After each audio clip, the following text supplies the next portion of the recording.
order. Special welcome to our new Director of Operations, Kevin Dicken. See how I asked and I still said it wrong. There we go. So to respect Kevin, since he hasn't met all of us yet, maybe we should do a quick round of table. Maybe we'll start over there. Ron Clark, District of Utilities Foreman. Been the foreman for about 6 months or so now. Ross Blackwell, Road and Drainage Foreman. Kevin Dickman, Director of Operations, 3 days in. Seniority. Jazz Gill, Director of Community Development. How long? It's been now, what, a year? I just passed probation, actually. Councillor Donna Croft, around 20-ish years. Councilor Bob Erickson, here. Councilor Scott Medlock. Mayor Wilford Victor, recycled. Yeah. Third term. Councilor Anderson, new elected, 1 year. Newbie.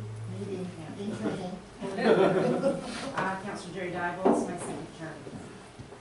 Councilor Dustin Smith, first term. Newbie. Linda Goblin, been here like 28 years. She looks so young, but now. She's a mixture. 5 months. Dale Porter's Director of Finance, 5 months. John Fortalowski, CAO, just over 4 years. Donna Bellingham, Director of Corporate Services, 3.5. And Dolman, Deputy Corporate Officer, 8 months. Now, I think since our good friends from the Hope Ratepayers are taping this meeting, I think there is an important note to mention as well, that we're going to be talking about lots of interesting projects, many of whom we may not be able to move on this year. Not anymore, but that's just truthful. This is sort of a Christmas wish list for capital projects in the District of Hope. So there may be comments made tonight during the meeting, oh, this would represent a 5% tax increase, or this would represent a 2% tax increase, and what have you. This is just, these are at this point hypotheticals that we're going to be talking about. And this is one of the initial budget meetings, as council and staff is well aware, but for folks that view it at home, they should be well aware that this is all hypothetical at this point, and we're just seeing what the wish list is and what we can and can't do. So I guess I'll turn it over to our administrator and then our Director of Finance. Thank you, Your Worship. So I'd like to thank those attending and obviously the members of the public. The format for tonight is Dale will review the changes that were spoken about at the last meeting, and unfortunately I wasn't here, so there'll be a recap. And then obviously council can feel free to revisit the operations portion. And once that's done, then Dale will lead onto the capital portion of the budget. So it's fairly free form, and as Your Worship, you mentioned, this really is an iterative discussion, and clearly no decisions can be made at this point because this is a committee and not the council. Thank you. Okay, so what I'll do is, from the meeting on February 24th, what I've got here is any changes are highlighted in blue on this. There's no handout for this, so you just have to follow on the screen. There wasn't that many changes. On this particular item, we took out 5,600 on the LGLA because that event's already happened, and that was back in February. We bumped up for the council contingency 3,000. That was to help cover for I believe it was some type of scholarship initiative. And then I think the next one was down in the fire department area. We put in 5,000 at this point in time for the FIT program. Yes. Okay, that's good. And that's basically all that we changed at that meeting. Now, since that meeting, in the middle column, I've labeled it March 10th changes, because like I said, if there's anything that we're going to change, add, subtract, delete, whatever you wanna do, we can do it right, you know, real time, and then, it'll update throughout the whole thing, and we'll know what our bottom line is. So, since that meeting, I became aware of the one bylaw, sorry, two bylaws that relate to the old Hope Princeton Way. It was refinanced with MFA, so the interest payments dropped about half. They were about around 7,100 twice a year. They're now 3,150 twice a year. And correspondingly, just below that, on the next page, no, that'd be down. That 6,900 is actually, last year, we had to collect 32,000 from the properties along the Old Hope Princeton Way for the bylaw, for the parcel tax. So we now only have to collect 25,100, so they're gonna get a reduction.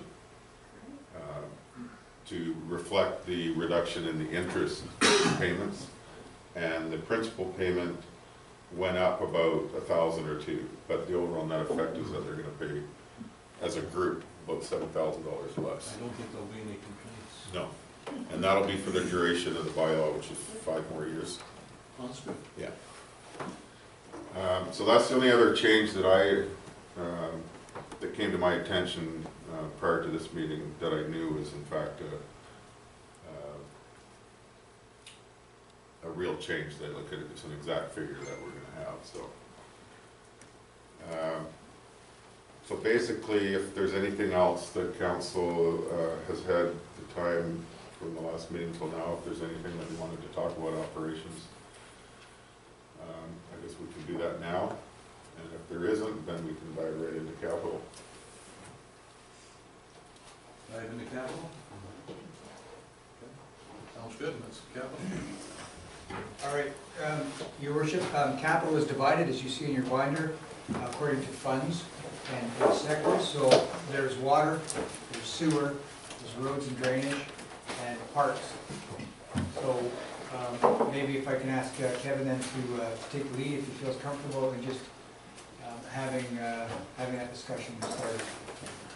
And you have some detailed sheets in your binders, or you've received new detailed sheets on the projects. And there are photos and a PowerPoint presentation that can be viewed, correct? So we can flick to that. I don't know if I didn't print them. you didn't.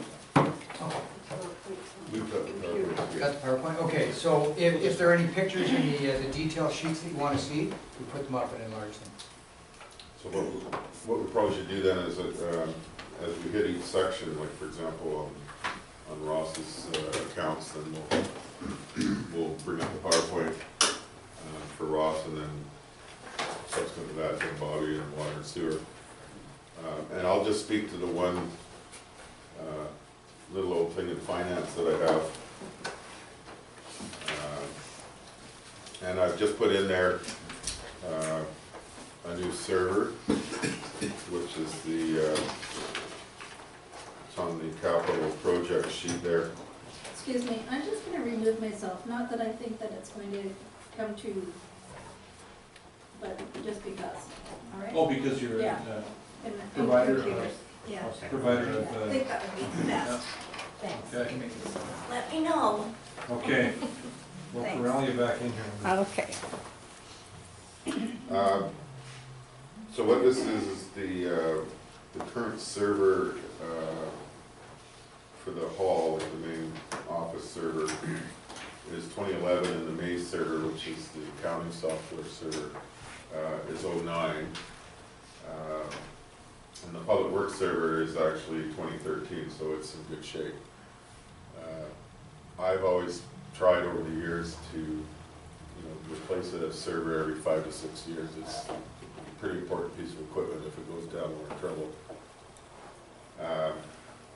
So I put that in here. I had a quote, and that's for the equipment and the labor, and it will speed things up for everybody. And with the new technology and everything, the backup's just that much easier to do and everything. So it's just something for council to consider. If it doesn't make its way through to the final cut, then I could live with, that for another year or two, but I wouldn't wanna drag it out much past that. Yeah, Counselor? Is that both servers you're replacing into one server, or? The maze server and the main file server would go into one server. So it's combined, and then the public works server would still be on its own. Sure. It's still in good shape, it's 2013, so. So that's all I have to say on that one, and that's all I have on the capital side. Okay. Should we know? Yeah, let's bring Donna. Donna, Counselor Crop, Thank you. we're good to go. I'm here. We've all been. And with Mr. Regan here, we're gonna be very forgiving, because 3 days' time on the job, obviously we recognize you don't have all the answers, but you have a good support team, so. So we're gonna be a lot friendlier than we normally are. Just today. Just today.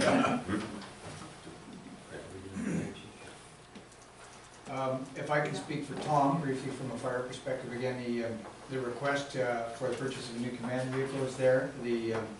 Normally at this kilometer ratio, a lot of municipalities will have replaced it because it needs to be ready at all times. However, we, as a management team, accept the fact that the risk is acceptable, that should council say, no, we'll push it off another year, that will work. Despite the fact that this money is already actually in the reserve, so it's not like you're spending new dollars. However, the opportunity cost is, you spend it now on that, you won't have it later for something else immediately following. And you did pull it off last year. Yeah, I think we can let that go another year. Yeah, Truck's in good shape. 100,000 kilometers, it's pretty good shape. Not that, sorry. Yeah.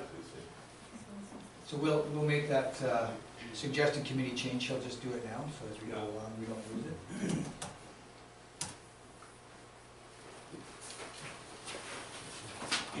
Fuel pump would be good for one thing. That's the only thing that goes in them. Yeah. Well, yeah, it's great. All right, and here's where Kevin takes over. We got one more fire. Oh, sorry, those are to finish some of the interior renovations to the bay and the training area inside. And there's a surplus identified in 2015. Again, I don't have the exact detail on that. We will be meeting again clearly, and I can have Tom write that forward. What is it for? For finishing the interior, some of the baywork and the training area inside fire hall #1, and perhaps Councilor Medlow. All I know is we talked about like a gear room downstairs. Yeah. The old 1955 fire truck used to be parked in there. It's gone now, but all the stuff that was upstairs has been stored down there while the interior renovations. But the idea is to get room for all of our gear because it's pretty tight. I assume that's what that is. I could probably answer that Did we make an actual office for the fire chief to be in the fire hall? When we were doing all this renovation? Nope. Not, Still down here. it's not the plan, your worship. So far, anyway, I think Dale wants to say something. Well, I sat down with the fire chief. If you recall, last year there was 45,000 that was coming from the reserve to pay for the renos. And I think about 33,000 I think was spent in 2015, so that's what 12,000.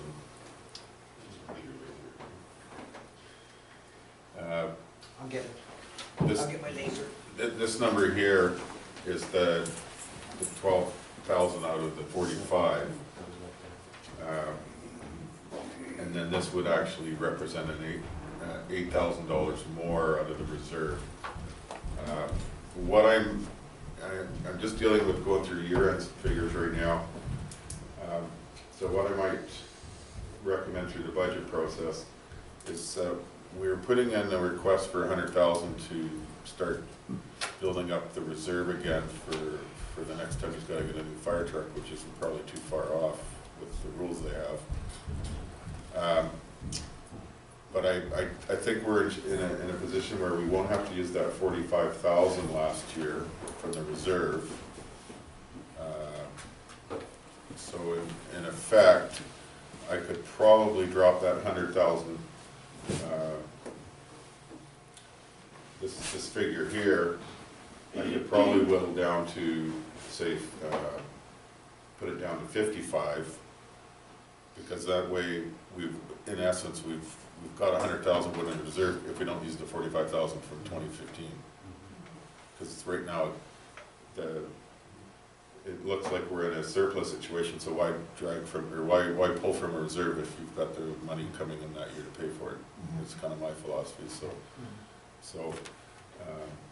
in an effort to help us balance this year's budget, we could drop the 100,000 down to 55 and still have that net effect of 100,000 in the reserve.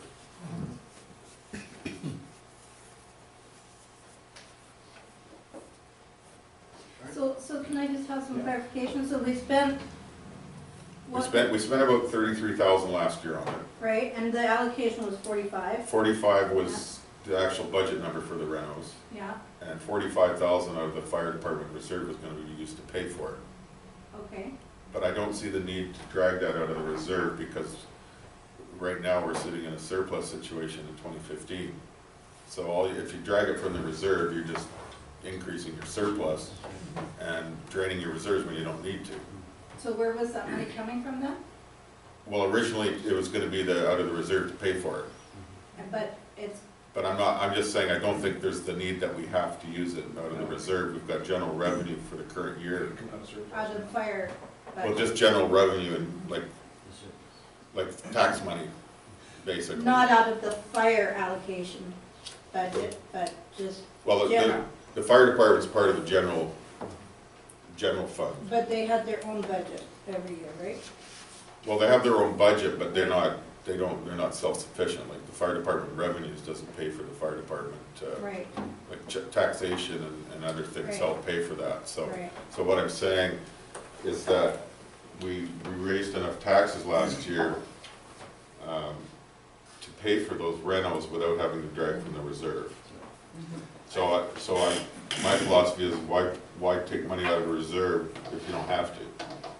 You can save it for a rainy day and use it for part of the fire truck down the road or something. Okay, I guess I was just trying to establish, was it actually a fire reserve fund that we were gonna take Yes. it out of? But instead now we're gonna take it out of general. But we won't even take it out of reserve. It's just money that's It's sitting just there. money, it's money that was raised in 2015. Right, Like out through of general taxation, taxation. general and it's taxation. going to be coming from general taxation. That will help pay for those Instead rentals. of taking it out of fire reserve. Yeah. And if I can add some context, Your Worship, last year, due to circumstance and workflow and personnel issues, we will be in a surplus position because we didn't do all the projects, and some of the projects were slowed and they're carrying over into this year. So, and of course, some really careful management on part of the team and our workers as well, and try and identify savings. We will actually finish off the fiscal year 2015 in a very good position. Part of that as well, though, is the rec center projects did not come off as far as we know. So that money has to be safeguarded and kept for this year's projects on the books. Right.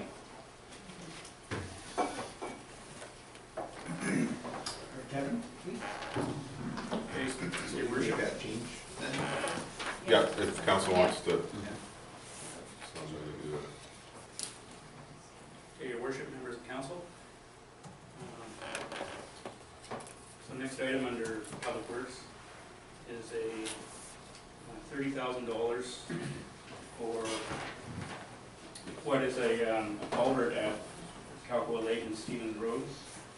We had some issues earlier this year, late last year, with flooding. And there's a home just adjacent to the ditch that did receive some damage through the flooding. And I don't know if we can tab over to the PowerPoint. We do have some photos. Pretty good shots.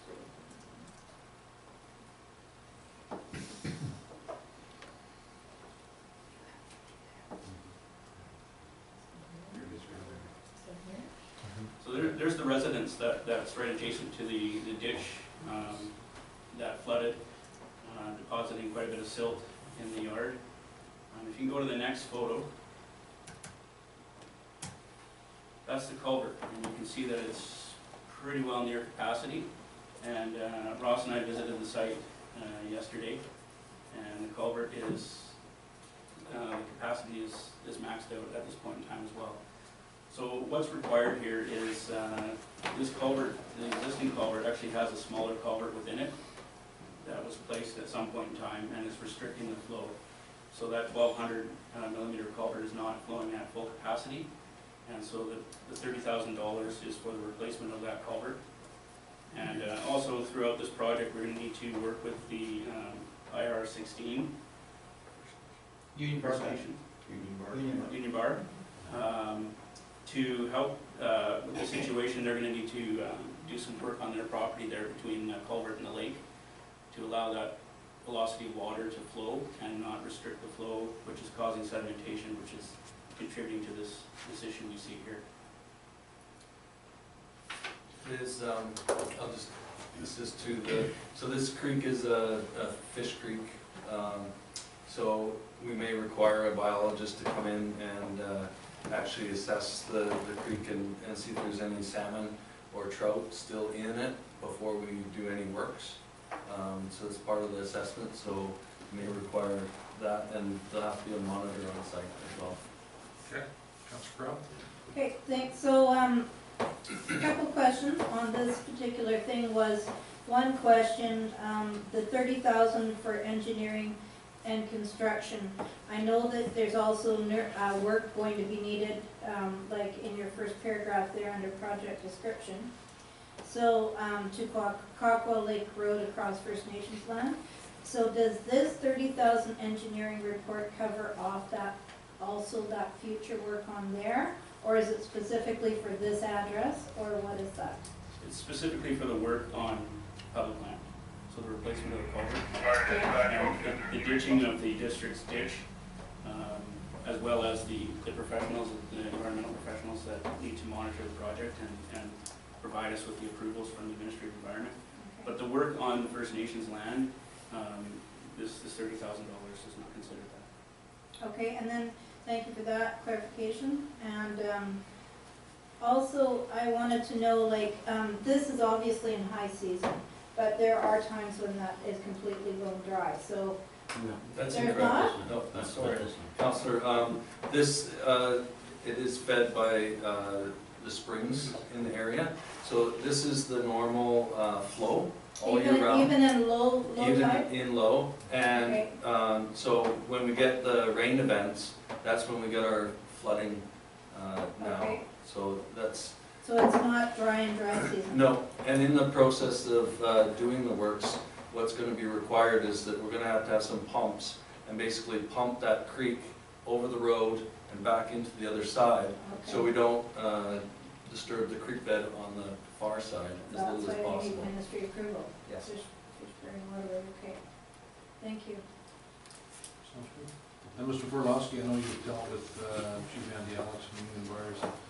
So there's going to be cohesion between work that we do and then work that he's going to do on his property? We've already met, myself, the consultants and Ross that are looking at the environmental and the hydrology plan right now to facilitate this. Chief Andy is on site and he's taking active part of the project. We believe that the work he does on his property will dovetail nicely into the work and the intent we hope to achieve, which is to not see any flooding in the future. Right. So we've involved him from day one. Good, excellent. Councilor Erson? So this work has to be done during the month of August, right? Unless notification is given that we might be able to get it done earlier, we might, but it's going to be assessed by the biologist first.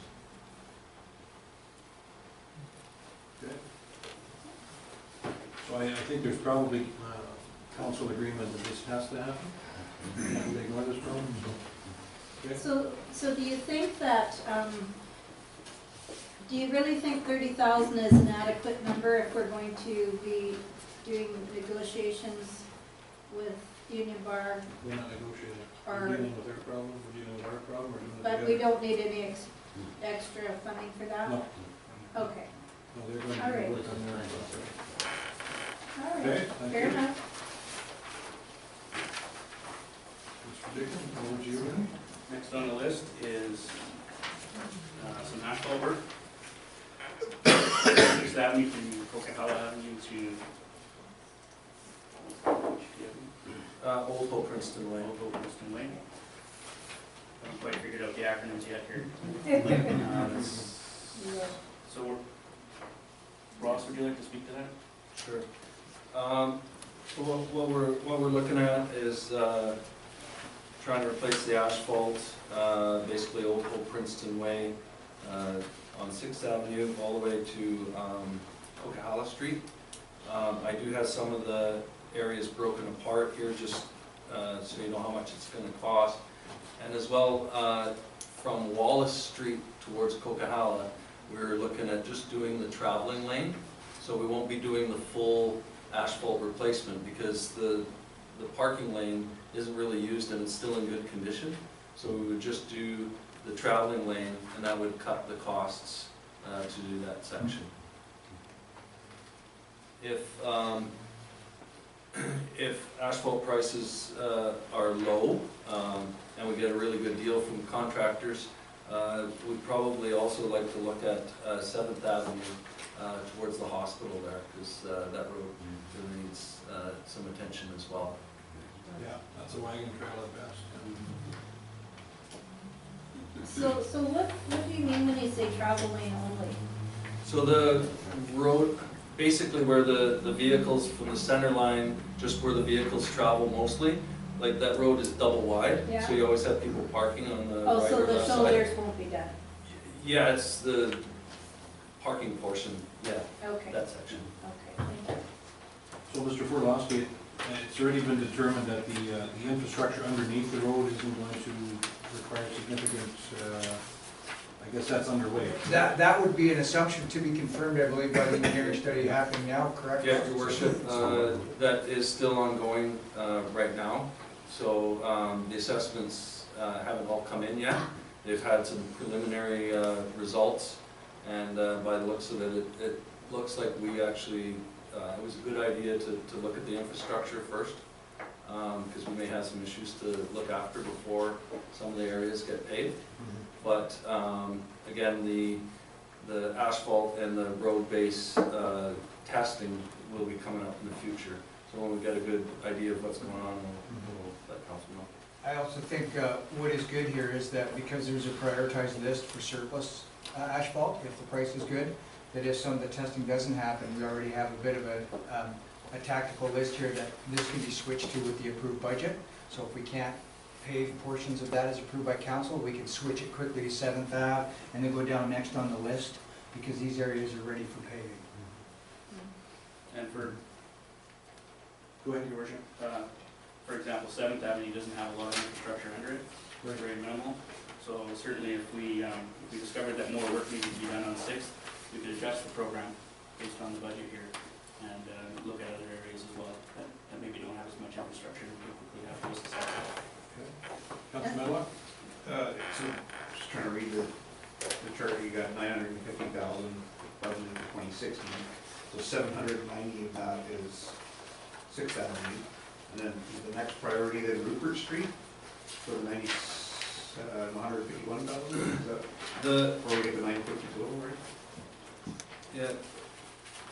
It depends on how the infrastructure comes out. The so- assessment still. Yeah, Rupert Street is definitely one of the other ones that we're looking at. The roadway is only 6 meters wide, so basically vehicles have a hard time even passing side by each going through that area. But what I'd like to see is have the drainage brought up from further down towards the boat launch and brought up and piped so we can drain out to the river. Right now, there's 3 rock pits in that area, so the drainage isn't that well. So if we could improve on the drainage, then the asphalt would last longer as well. Yeah, because that's probably the worst road in the whole. One of them, 7th Avenue, is up there too. Yeah, 7th and Rupert, they probably tied. Those numbers there are where you get the 950, right? Yes.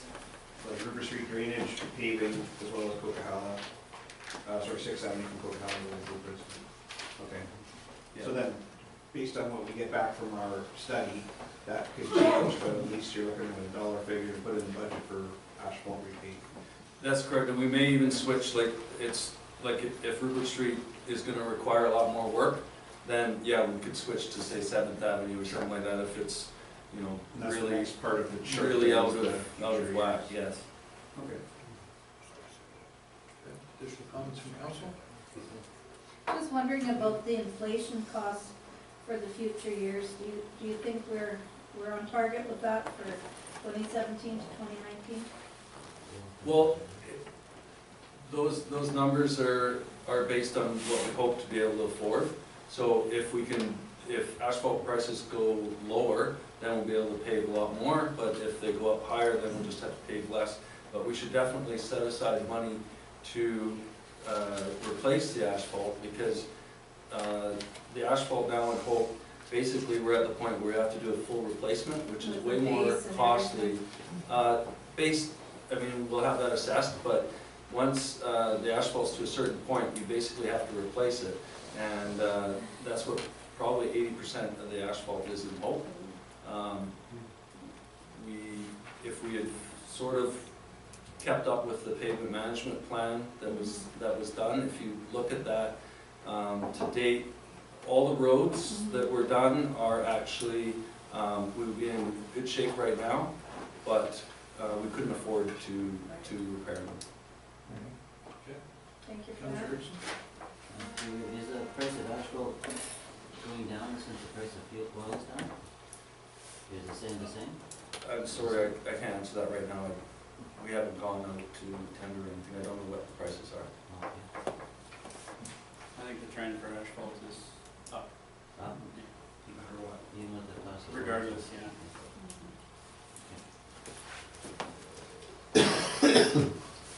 Sounds like a good project. Next. Okay, so the next on the list here, we've got Othello Road. And if we could go over to the PowerPoint again, that would help with this one.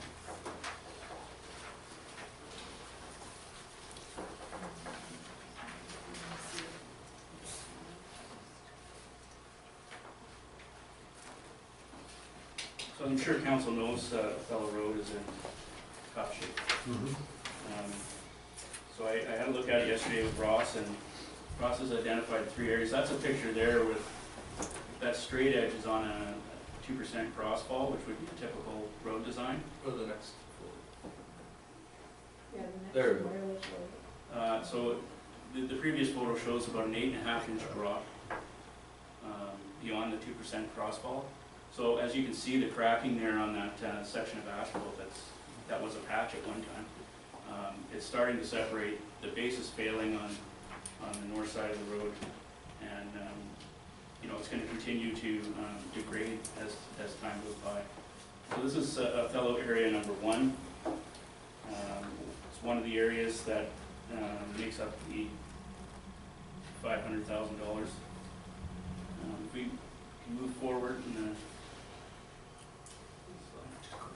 back one. So, council and your worship, this lower crack here happened over the winter, so it's further moving along there.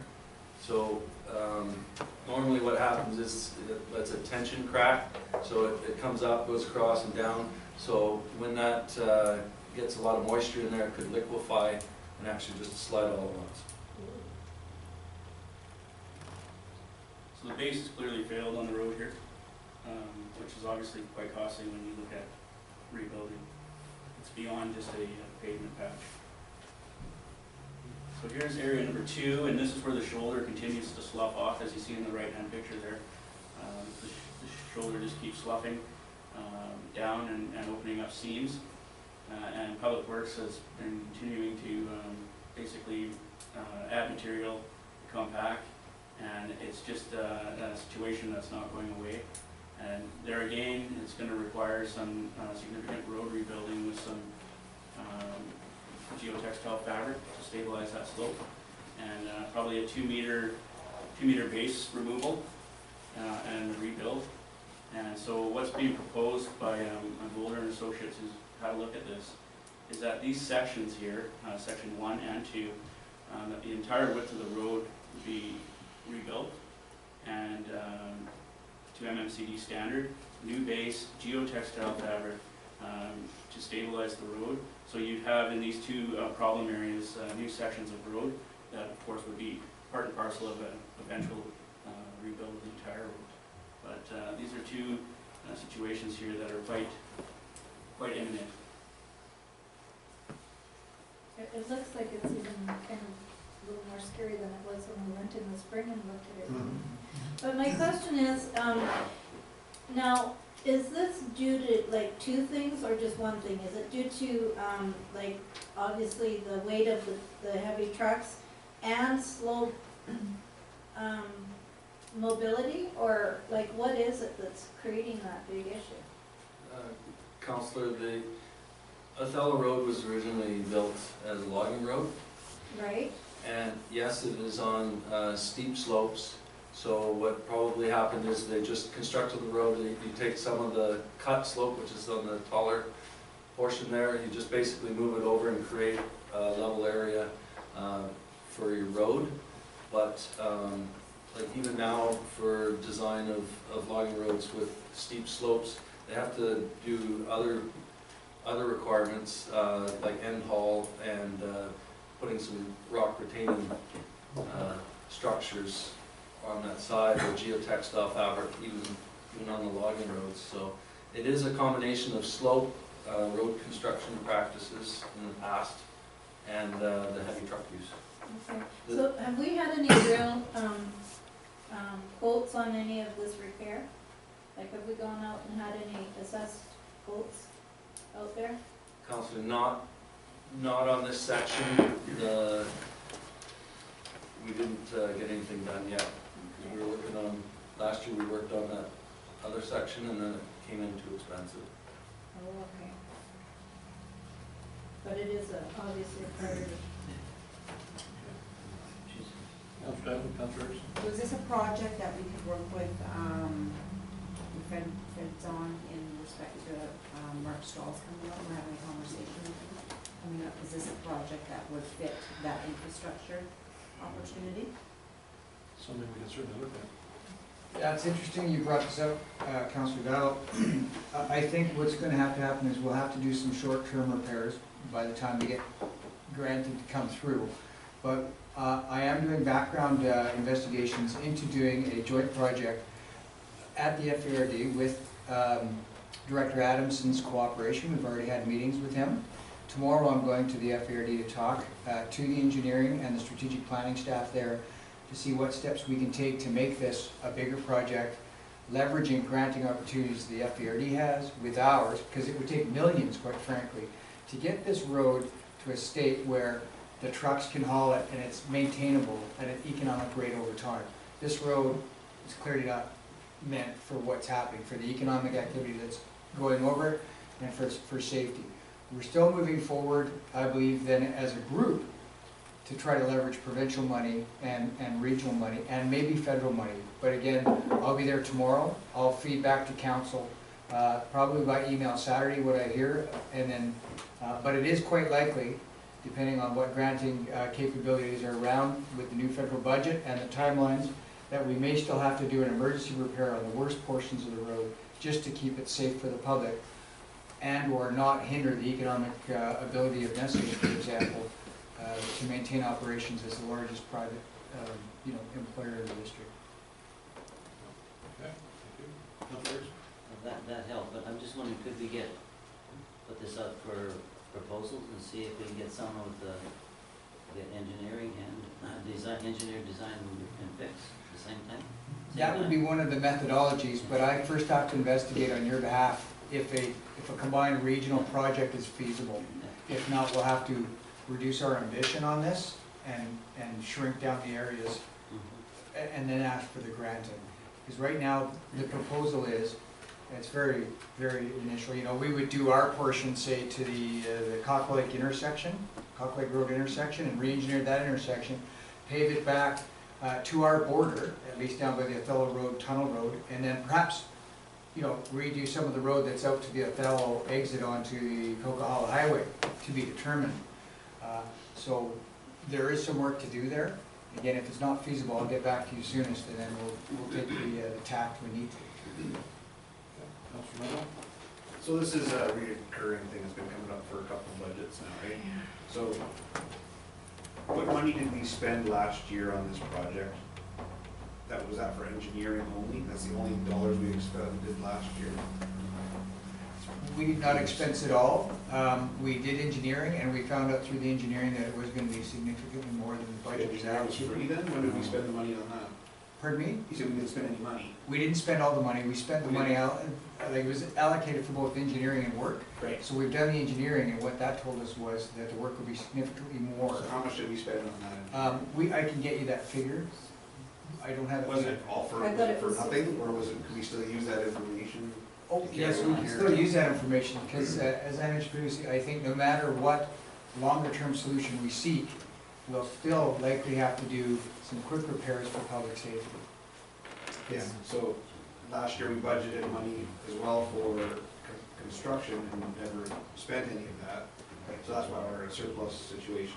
That's part of the reason, because, that's right. Go So ahead. then, I guess, like now the next thing we're talking about here is $600,000 for catering. Those estimates, they're talking 600 grand, is that coming out of what we learned from, we didn't have enough money to do the project last time, like I need some more accurate numbers that we need to work with? I'm looking at Ross, because you're the guy that knows. Well, I'll just answer your first question.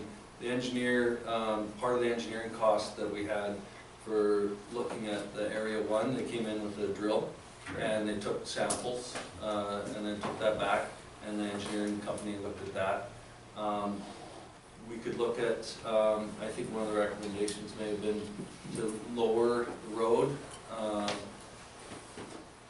lower the whole profile of the road, but it would require closing Othello Road while that process was going on. And we can look at that and get some numbers back to you for that. So the information that they gathered last year is still relevant now? Yes. Things haven't changed so much that that's out the window and they have to do it again? No, the testing and sampling has been done. So then $600,000 that you're asking for here for 2016 for retaining wall construction, spiles, paving, that's based on what? Where'd that number come from? We're looking at, Last year, the number came in, we had a number, an idea. That's right. Obviously wasn't enough. So that's right, so the engineering company, even themselves, were really taken aback at how much that section was gonna cost. They said it should have never been that expensive, and I think I had the numbers. that actually went out for bids, right? It went up to tender, Yeah. but it was almost double, So when the numbers came in, they were way higher than. they were way higher, and the engineer didn't even expect Is that. that based on the engineering, that was the specifications that The they asked for? specifications, and because it was only gonna be one lane closed at a time. Right. So that's where a lot of the big costs came in, was because they wanted to keep the road open. So it could be done for lower cost if we could close the road. I believe so, and then if there is any money that,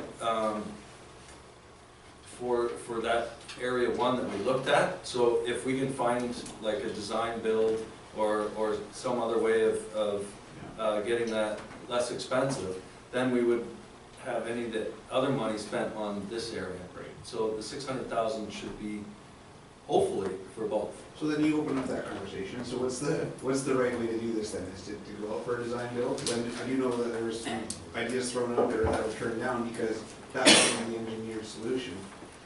And they weren't accepting anybody else's ideas, right? So, well, is that because the the, method you want to take this time? because the request was at the time, to have one lane open, Yeah. then we had the engineer look at it, and that was the way, I mean, that they decided to do it. I mean, there's always different ways of doing the same project, right? So if that hurdle is overcome, there's another method. There could be another method.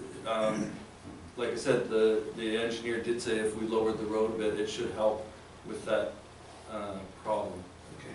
But we still need money to do that portion, and we have this portion as well. Here's a little big sum up root of the question is $600,000 going to be enough this time to get something done, in your opinion? I'll let Kevin answer. Well, Councilor, I'd like to, Because if it's maybe not, help the then what is the situation. number, and how do we get to that? I think if council's willing to accept the fact that for a short time, we would close the road, and traffic can get around from each end, and it would inconvenience, for example, Nestle's and the public, because Nestle's trucks would come off 168. Sure. That would reduce the cost significantly. Anytime you do road construction out of traffic, you reduce the cost. When you leave it in traffic, as he talks about one lane. Yeah. So, if I can speak for Kevin, it makes economic sense, even though there's some public inconvenience. I don't even remember who made the decision that one road had to be Close closed. the road. It was part of the scope for the engineer. Yeah, I don't think it was council's choice then, but that was like saving money more than possible, right? And again, part of the reason we didn't move forward with the project was we didn't develop, as a result of the engineering, a certain efficient and effective economic way to move forward. Understood. Well, I mean, the other thing I think that's worth considering, that the majority of people that will be inconvenienced from the regional district, and they're in essence getting a free ride here because they use a municipal road to access their residences, yet, you know, the district is paying for essentially the road to get to their place. So we might even want to toss out an option to the regional district if they do not want to put up with that inconvenience. The regional district could certainly help offset the additional incremental cost of that, you know, extra expense with keeping the lanes open. That will be brought up tomorrow. Yeah, I think that's worth mentioning. Yeah, that's right. So, in the email I got today, it said it is recommended by Golden Associates to close the road during construction, lower the road grade by approximately 2 meters, rebuild and structural fill and geogrid for approximately $125K. There is still area 2 and 3 to repair, of which is area 2 is slowly sliding. So I think if we maybe went to design build with road closure, we could get it at a lot less than 600,000 if we put it up. Because I mean, this is, I guess, must have been from Golden that we got this recommendation. It is. So we could probably get by a lot cheaper than 600,000. So I think we should go out for design build, out for RFP or whatever, design build, and see what we can do. I'll let Kevin speak to that. Yeah, I mean, Councillor, certainly staff, you know, with the approved amount from council, certainly staff would do everything we could to keep costs as low as possible. What that looks like right now, I'm not sure, but certainly we'll explore all avenues to make sure that the costs are kept to a minimum, but we still get a good quality standard road out of it. And the important thing from my perspective to consider here is that any work we do on Othello Road needs to fit with an overall picture, right? So anything we do will be part and parcel of an overall picture, so we're gonna set the standard basically for that road moving forward, because what we don't wanna do is just sort of piecemeal it together and at the end of the day have to do additional work to these sections. I want the work that's done on these sections to be robust and to MMCD standards and fit in with an overall road design so that we're not throwing good money after bad. Makes sense. So what is the number that we need at a budget meeting, right? Yeah. Well, I guess it's hard to determine until we advertise it with that new scenario. And maybe there's room for Kevin and staff to refine the number beforehand, between now and when the budget ultimately gets passed, to give you added information. But I'm a little confused, because we have quotes, we spent money on engineering, and we have these quotes here. Is nothing here something that council wants to consider? Well, that was based on keeping one lane open. Well, I mean, but those are our options, right? No, this one says close, One road closed. road closure for Which page are you on? $125,000. This It's on one, the PowerPoint here. no, Yeah, do you wanna pull that up, please? it says Othello Road. Yeah, It's the first one, yeah, right there. And the quotes were gotten, as I understand, under the dynamic that the repairs will be done in traffic, which means open. No, there, it says they're closed as well, so. Those first two quotes. Traffic flow in one lane. Yeah. Yeah, that's what, Yeah, but they're- my- They recommend that they close the road, because Yeah. it said, the quotes came in with one month. Too high, so that's correct. But it just makes sense to save money to close the road for 2 weeks or 3 weeks, whatever it takes to do it. You save a lot of money. That's part of the reason we took the due diligence as an administration, and we said, no, we're not gonna do that. We're gonna find a more economical way to do it. But I think we have to, when you speak to the region tomorrow, Mr. Prolowski, make sure that you tell them if they don't want to put up with that 2-3 week inconvenience, they can step up to the table of the region and backfill on the expense attached to it. I don't think they'll actually have a choice. If we're within boundaries, we just close our road and take it. No, but I'm saying if they find it objectionable, Yeah. you explain the rationale and say, well, if you don't want a 2-week closure, then feel free to participate in sharing the cost of, the additional cost of Keeping it open. keeping it open under Comparison. one lane open I scenario. will so. That way they're the ones that makes the final decision.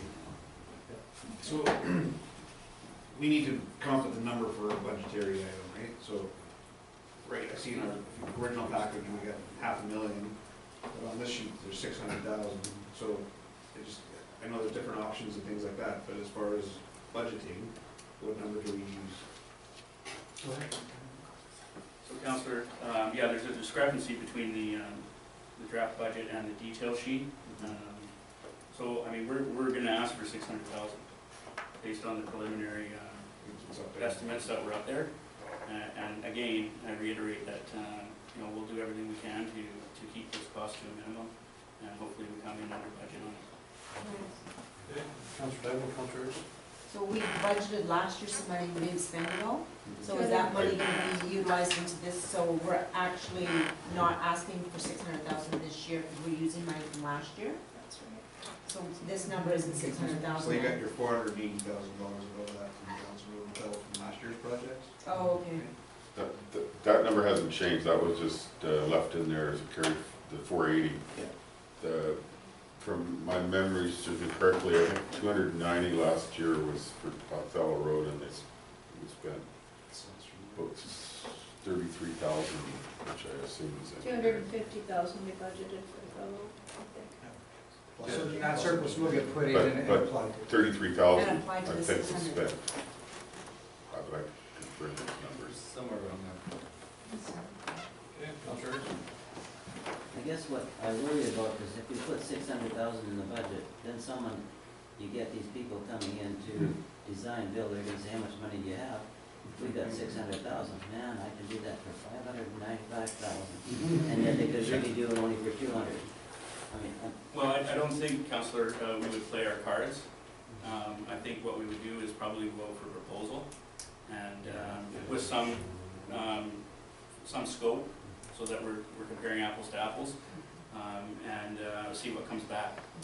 And then we can select a preferred proponent and then we can negotiate with them as to what we want in and what we want out and work at it that way, so.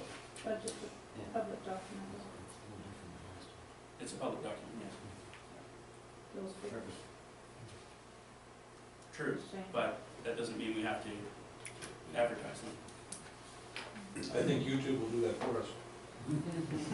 So it was 300,000 budgeted last year, 43,000 spent, according to the last update you gave us. Well, so can that 300,000 we had last year, can we leave it for this year? And just leave it in, or do we have to add another 300,000 this year to add to that? Well, you would just basically, in balancing your budget, you would just use, basically you're appropriating from surplus from the prior year, so it's, like the budget would be absorbed by the fact that you had a surplus the prior year, so because you were anticipating raising revenue for those projects and you taxed accordingly, so in fairness to the taxpayer, if you didn't use some of that surplus, then you're taxing them again for the same project, which is not the right thing to do, right? So in those areas where the projects weren't done, then like I said, in essence, you've raised the tax revenue from 2015, but you didn't do the project. Now, could be a little different if you were planning on using reserves and taxation, but then again, you haven't used the reserve in 2015, so you just use the reserve again in 2016. So you're just carrying forward the project, but you're using the surplus and any other forms that you had to fund it if you didn't use it in 2015.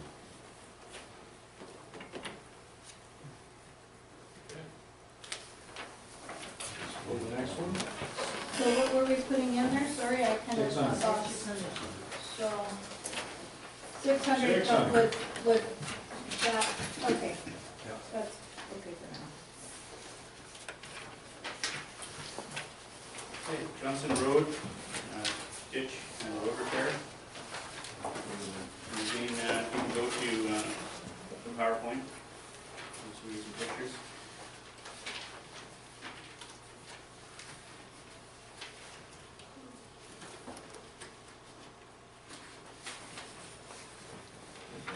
So on the north side of Johnson Road, which would be along the camp property, I believe, what's happening is in freshet with heavy flow in the,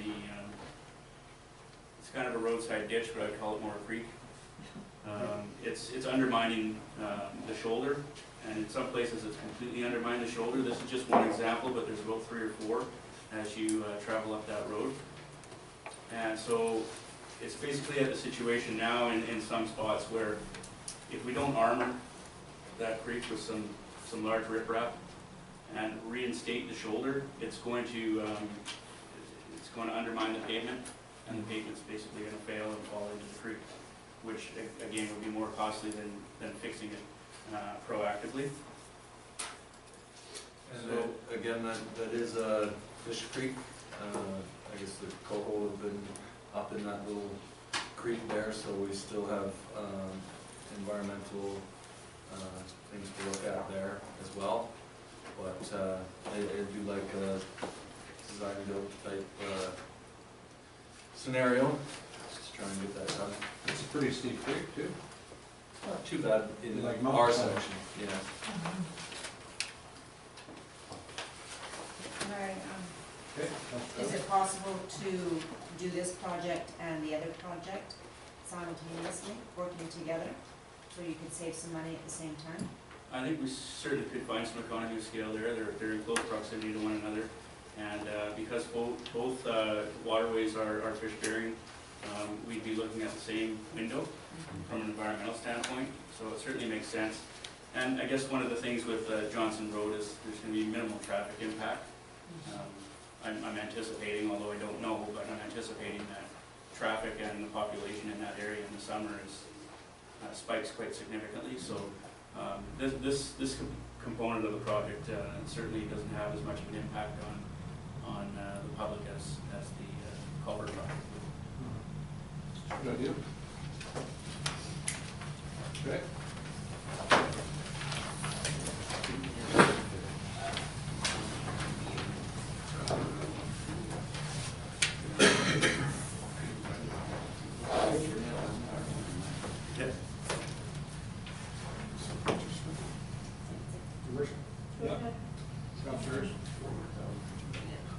Didn't we have a budget for this last year?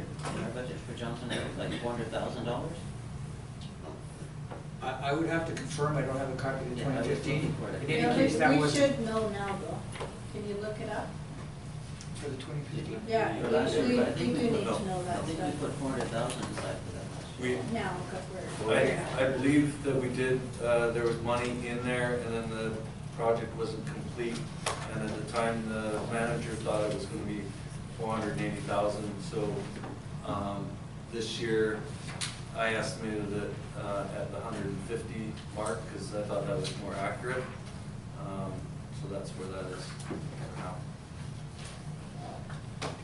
So we don't have, someone hasn't given us, a contractor hasn't come and given us a price on it, no bid, this is just a rough estimate. Just a rough estimate, that's correct. Okay. We'll get you that detailed information, Councilor Crop. Yeah, well, if we're looking at these numbers now, we need that information, otherwise we're going blind, right? You get a Yeah, I'm paper gonna look copy at of my 20. last year's anyway, I'll bring it next time you look. We'll run upstairs and get a paper copy right now, it's 2015. Yeah, just get the capital projects for the roads. But for those local We're good to go. estimations, that's what Okay, next topic here. Next on the list is five-ton international dump truck that's used for salting and for the purposes of the dump truck in the off-season. Again, if we go to the PowerPoint, you'll see the condition of this truck. So that's the auger that feeds the side spinner for dispersing sand and or salt. And it's completely rusted through the floor plates of the box. So we're actually losing material through the bottom of the box, not where it's supposed to exit the box. And if we skip over to the next photo, the frame rail is rusted right through, and the box, the bottom of the box again is being eroded away by the salt. Next photo. So this is, this a brine truck? no, this is one of the large 5 tons. Oh, okay. It doesn't do brine. Highways truck with the belly plow So it's- oh, and it's- the front plow. and So it's there's one of the salt major conditions and all that. snow removal pieces. Okay. And so the issue with this truck right now is it's up for CBI inspection in April, and in this condition, it completely fails. So this truck is technically off the road as of April. So the frame rails again are rusted. We can go to a further picture. How many trucks do we have? 4? There's the frame rail there, completely rusted. And I think we got a price on the So frame rail replacement. for each frame rail, of course you need 2, so each frame rail, we got an estimate of $20,000 for each one, so it'd be $40,000 to replace just those frame rails. That's not including any part of What's in the there? box or the cab portions or any mechanics. And this is a 1995 vehicle, so it's getting on in age. And I know that Ross did take it to Abbotsford and Chilliwack to have, what was the other one? A similar vehicle in similar condition he took out to get quotes on the repair, and they wouldn't even look at it. They just said it's just too far gone. We don't typically take on quoting these projects because once you get into it, it just opens up a can of worms. You just have to keep going and going and going, and it snowballs into something much more than was anticipated. So the recommendation for the staff on this particular vehicle is for replacement. Okay, no, just, and I'm certainly not dumping on your parade here, Mr. Whitman, but I think one of the things that we discussed last year, there was a similar issue, and one of the things we discussed last year was it's handy to have sort of menu options here. I know that the Alberta Economies Tank, there's tons of equipment available in Alberta, and Ritchie Brothers always has a full lot, so I think before council makes any decisions, we should have a realistic picture of what, something that's 2 or 3 years old would cost, because $259,000 is obviously an extraordinary sum of money, and there's probably equipment out there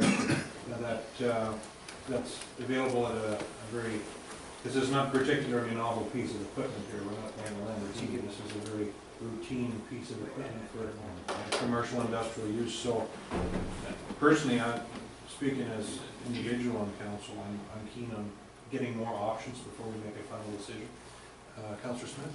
Yeah, I was just gonna comment, was that the box frame or the truck frame, Ross? That's both. Both, yeah. I've personally seen this truck too. This truck is in pretty tired shape. But I was just gonna comment to what Wilfred said as well, is there could be an option for a really good used truck to maybe switch some equipment. I know most of the equipment on that thing is pretty tired. This truck, I know the other truck that had been fixed last year's budget is in better shape than that, and was in better starting shape to do the work on. This one is, I can comment on myself to staff there, it's pretty tired, this truck.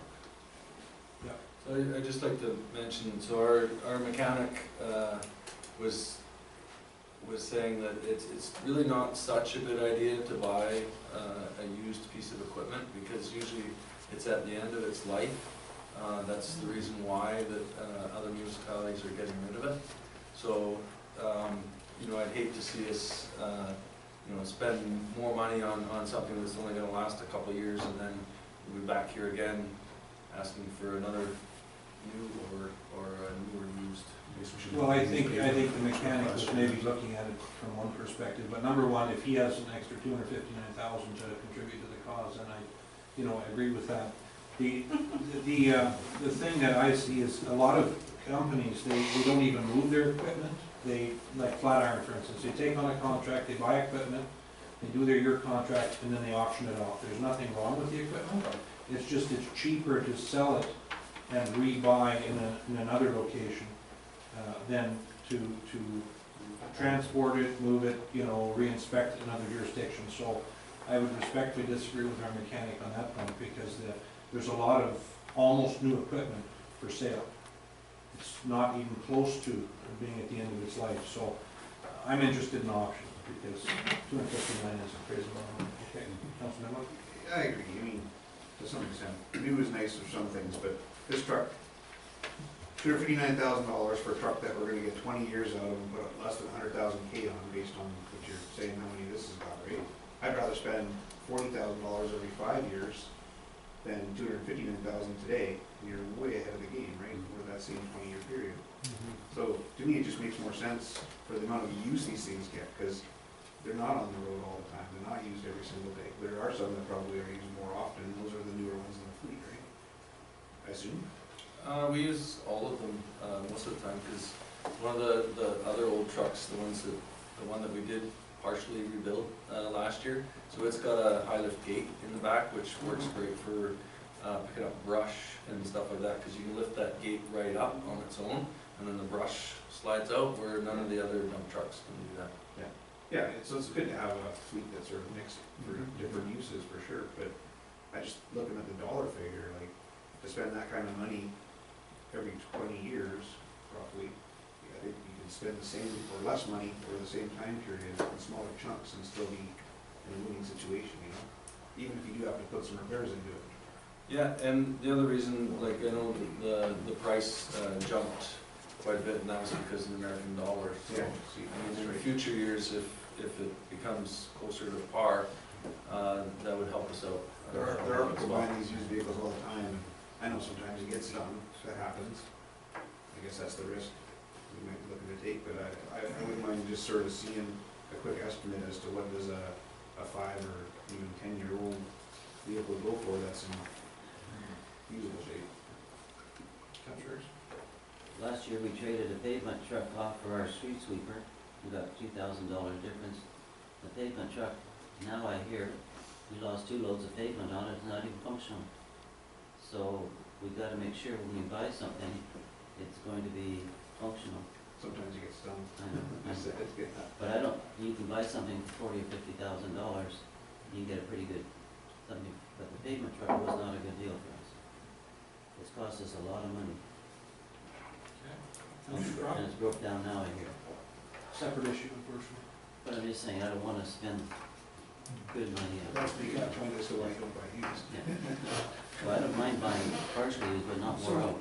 If we hear Councilor. Sorry, Yeah, Thanks. Councilor Rouse. so anyhow, what I'm thinking is,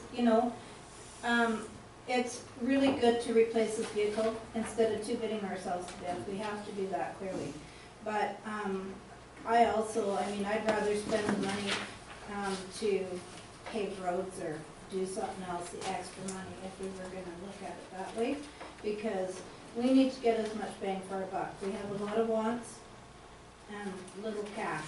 So we've gotta make sure that if this truck is 1 out of 5, if we can look at something around $75,000, we clearly have extra money for doing some extra stuff. So if we could lower our expectations and still keep the fleet happy and the guys happy, because you guys have the work to do, so I'd be all for that.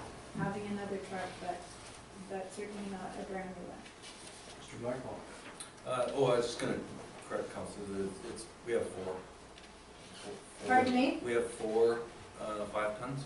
Okay, I thought you had 4 plus this one that was going in the toilet, but okay, so, 4 then. So we understand that we will get back to you with refined numbers on options on this particular vehicle. If you, the next item, you've already done that, so. Okay.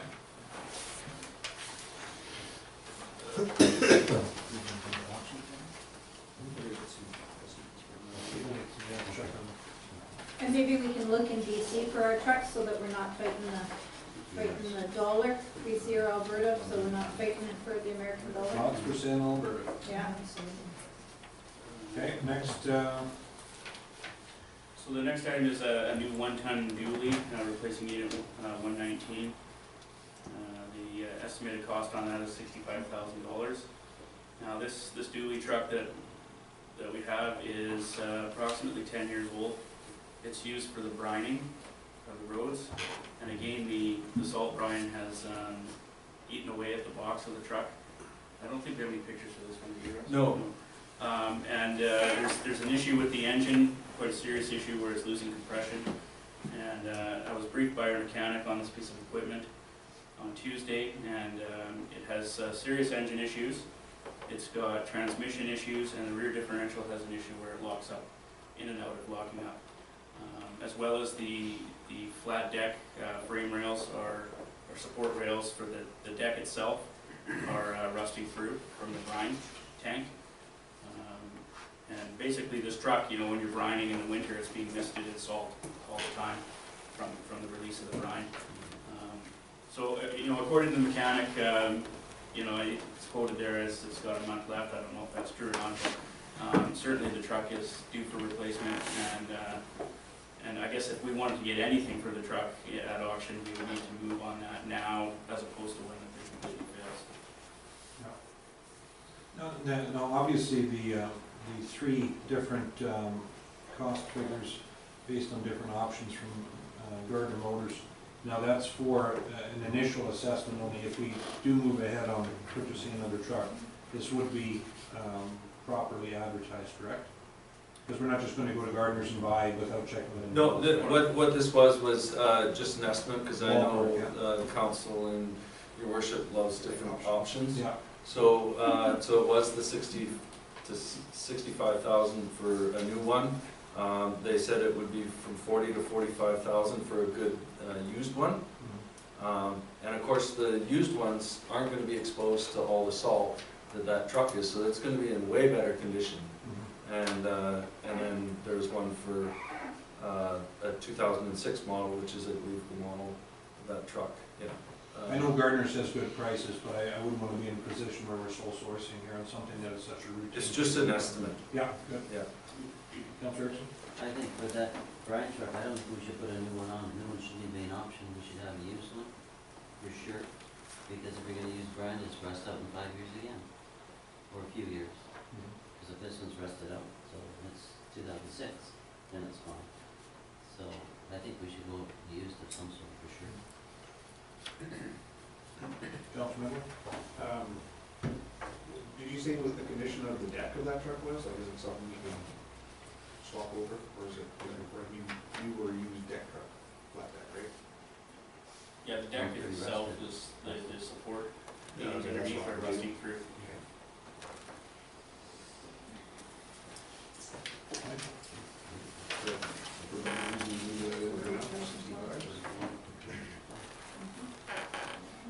So what is the wish of council on that? Option 2. $40,000, $45,000 budget. Yeah, okay. Option 2, is that a agreement of council? Sure, I'm on that. Okay. Next item is an ask for $15,000, and that's to complete the truck that the work was done to refurbish it last year. Correct? That's correct, yeah. And there's still mechanical work from that initial maintenance package that did not get done, as I believe the truck went over budget as they got into it and found that there was more rust than anticipated and more issues that anticipated, so. I think we're missing a Sorry, we're page missing here. a page. Yeah. It's on PowerPoint? Yeah, Yeah, let's see it on the PowerPoint real quick, please. there it is up there. 239? Just go back one there, because it has the description. There we go. So it was partially rebuilt in 2015, 36,000 budgeted for repair, was over budget by 5,753. This was due to excessive rust found during repairs of the cab and the sander unit box. 3 of the 4 major repairs were completed. This truck still needs another 15,000 for repairs outlined in the 2015 budget, which is the mechanical portion. So if you go to the next slide. So the steering box, springs front and back, and a little bit of electrical work. What year was that truck again? I think that one was the 96, so 1 year newer than the other one. But this one didn't rust out quite as bad. So those are failures on the truck? Well, the electrical, mechanic said would be typically a warning from an inspection, but the steering box was a fail, as well as some of the other mechanical components on the truck were fails. Okay, Councilor Erickson? Do we have a steering box installed for that truck? Yes, we do, Councilor. So the 15,000, is that too much? And if we have that installed? Well, we already looked at getting those other items repaired, and we were already 5,000 over. So we want to leave enough money in there to make sure we can get the repairs done. So how much can be done in-house? Hopefully all of it. Yeah, good. Absolutely. Just double check. So the 15,000, that's including 5,753? Nope. That was over budget. That was on the box, machine shop. And the So sand. you want $15,000 to change some electrical problems and change the steering box? And the springs, Oh, and That's in parts. yeah, whatever else is. That seems high. Let me see. Oh. The parts. Okay, everything's done soon.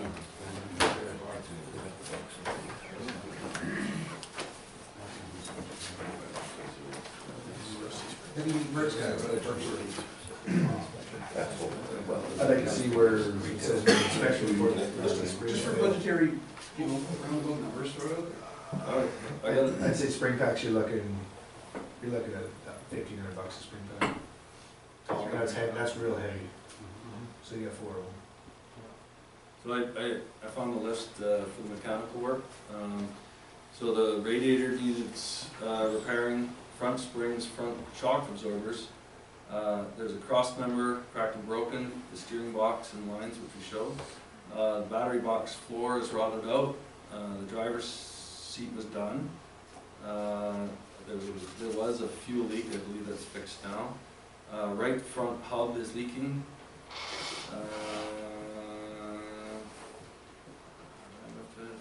And the tarp, we still need to replace the tarp on top. So the rear springs aren't rusted out on that list. Yeah, they might do the rear springs too, so. Still cheaper than $260,000. Yeah, but 15,000 not too much. We got the steering box already. That is budget. Steering box was bought this year, wasn't it? Nope. The steering box was, I think I'm not sure how old it is, it could be 4 or 5 years old, it's just been in stock. And then when that one gets replaced, then we would send that one out to go get rebuilt, and then have it as stock.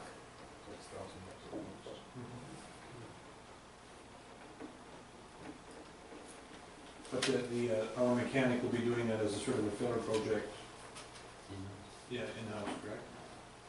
Yeah, that's the plan. Yeah, okay. So there's a good chance it'll come in under budget if the parts are less than anticipated.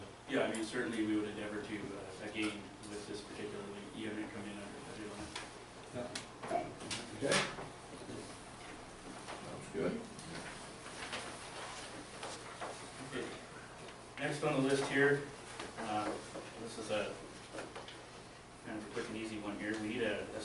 road plate for road cuts.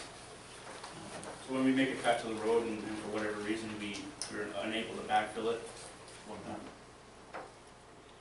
you know, within that particular shift, say we need some parts that we don't have or what have you, rather than backfilling the hole to make it safe for travel, and then having to re-excavate the hole, which is not efficient from an operations standpoint, we're in need of a road blade that we can put over the hole to make it safe for travel, which is an efficiency measure for the operations. And as council can remember, last year we actually asked for 2 road plates, but in the financial budget, the number came up as 0 beside it, so it got canceled out somehow, so we didn't purchase 2, so we thought maybe we could go with 1 this year, and then we'll put another one in for next year. I mean, they're a pretty simple thing to design, so can you just get a machine shop to make one? They have to meet certain safety standards, you can't just... They technically have to be engineered for your worst case scenario for weight, essentially. So certain, these road plates are done in specialty shops that are certified to engineer and stamp them. Okay, I just thought we had 2 good machine shops that I know of in town. And perhaps I don't have sort of that knowledge, but perhaps if they can do that, then we can look to them to maybe come in a little better on that pricing. Maybe we can investigate that. Yeah. Because I think Good some of idea. the, I think we should get one. some of the other reasons too is like the old steel road plates that they used to have. So it had quite a jump in it, and now with the vehicles that don't have a lot of room between the tire and the rim, so they've hit that and then blow their tires. So they have to be designed especially so all vehicles can get up and over. How long do they stay on the road? Just while the cut has been excavated. So like it'd be overnight till the crew came back the next day. Oh, okay, fair enough. That's quite a cost-saving measure, obviously. Oh, yeah. Yes, yeah, it's the difference between actually just placing that plate on the road and securing it, as opposed to having to backfill the hole Right, temporarily and then re-excavate the following day to finish the work that you're doing. right. So it is a huge savings, time and material-wise as well. Good. I'm all for that one, but I think we should really investigate local workmanship if we can, always. So is 1 plate enough if you're digging, because it's only 4 by 8. 4 by 8 isn't a very big hole, and you gotta have, like, you gotta have a foot on each side, so you're gonna be cutting a 2-foot hole in. So should you have 2? I mean, Well, I'd love to have 2, but last year it got canceled out, so I tried to go with 1. Well, why don't we go? Is that the size of the hole? yeah, but it doesn't make sense to me if the hole is 8 feet, you got an 8-foot hole, this won't fit it. You Then need we've 2 got of a them. valley. It's really Then you hard got to two. work psychology. I'm just trying to think, Yeah. would you even use 1? Yeah. Would it be sitting around, would you use it for enough time? All the time, just Okay. With utilities cuts, when we have say a water main break or something, we generally don't have a huge hole, or we have a straight, 3-foot wide hole across the road. And that would significantly help us in the utilities department for sure. One would be a big difference. Oh, yeah. Put that in the budget for next year. What have you been doing? So, Like, have you been backfilling? Yeah. Backfill it and dig it out, or work overtime to push through to get it done, and then come back, if you Okay. need to. It's an in. That was a self. Two were in. Is a valley, it's not a hole. I was thinking, it's not a very big hole for a 4 by 8 sheet, because you gotta have area around it. If council wishes to purchase 2, I'll be happy. I just don't want to sit around and do nothing, just not use it. Do I hear 2? Party in the black. Give me a road place, but not a truck. Road place, but not a truck. Road place, but not a truck.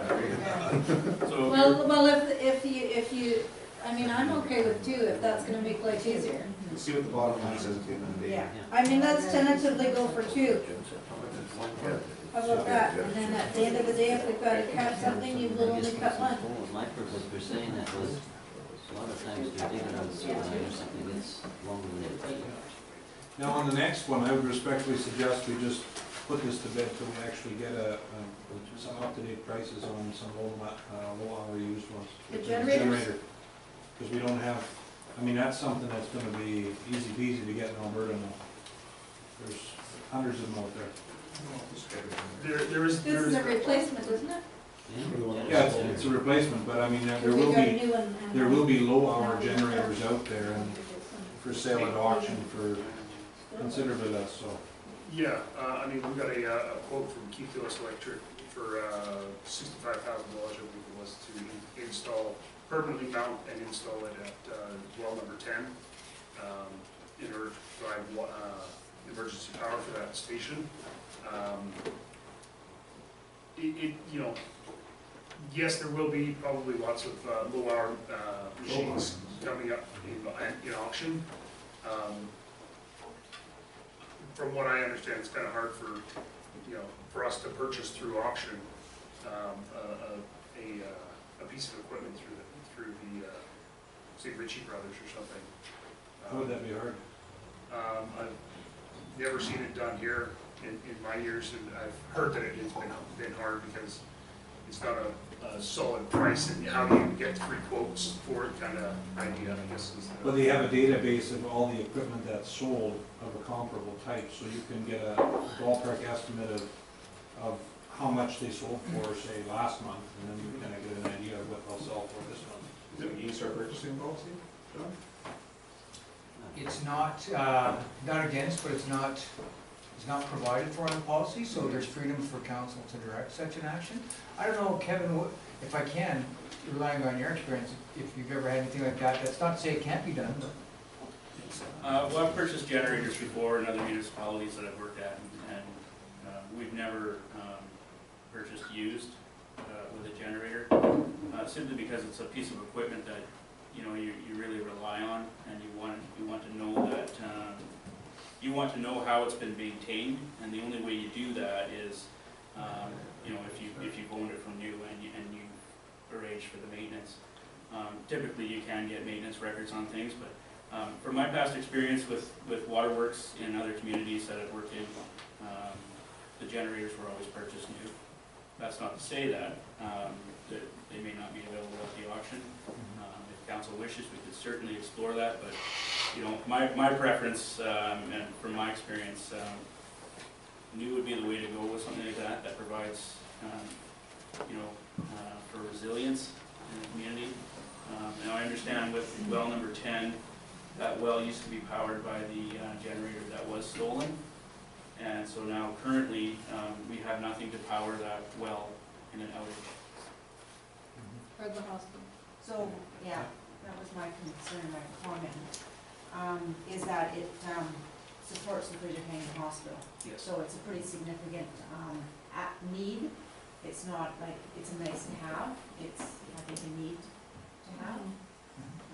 Not that residents aren't important, but I think the hospital is definitely something that needs to have a generator that's reliable. Okay. Councillor Erickson, Councillor Miller? So last year we bought, I think, 3. 5. Oh, 5? Five. Oh, I thought it was 3. is this the same Oh, right. type of generator we're talking about? Same type, significantly larger. This one's larger. Yes, number 10 is one of our largest producing wells. It produces 3.2 meters, cubic meters of water per minute, which is 3,200 liters per minute. It's a 125 horsepower motor for the pump. It's, like I said, it's one of our best producing wells. So Because last year the compressors, or generator, we were getting bills for about 50,000. And now Yes. this year it's 70,000. So again, it's, it's a like I larger said, it's a generator. very large generator. Councillor Medlock? So my question is, this is, you're saying to replace the generator that was stolen, which was a trailer, Yeah. right? This will be permanent. So would you still want to buy a trailer mounted generator as well, or No. can you do away with that because all of the stations are The now? 2 stations that trailer provided power to is well number 11 at Beacon Road, which it never actually got hooked up there. It has the provisions for it, but we don't have the need to. And well number 10 at Waldine, and that one is more important. Silver Creek has some redundancy. We have another generator that we can tow over to that site and provide water for that community, so. So it isn't, really is a replacement, there's no need to buy another tow line? Yes. So How many So- times was that used for Annam, say? Probably twice, maybe 4 times. Average? Yeah. Yeah. Yeah. Because we have a large reservoir up on the hill, it's not a right away need to get the generator right there. If it's gonna be a prolonged outage, that's when we would, dispatch it. Councilor Crawford, Councilor Erickson? Okay, so, my comment is, this one that was stolen, did we get any insurance money for that sucker? $36,000 approximately. So we don't need 70 then, we need, Well, the 36,000 is offset up top there, I think.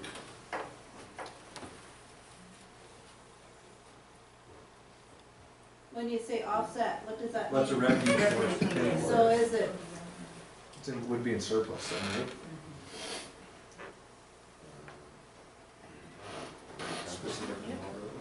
I just don't understand why it's being allocated right to that, and then the remainder.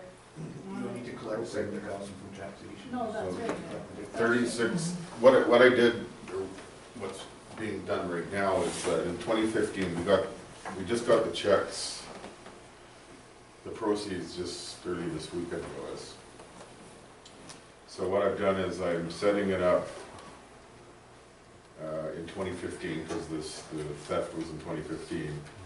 And I'm contributing it to the Public Works Capital Reserve in 2015, so it'll be in the reserve from an accounting point of view. So I'm drawing it out of the reserve to help pay for the 70,000 that's in the budget as the purchase price.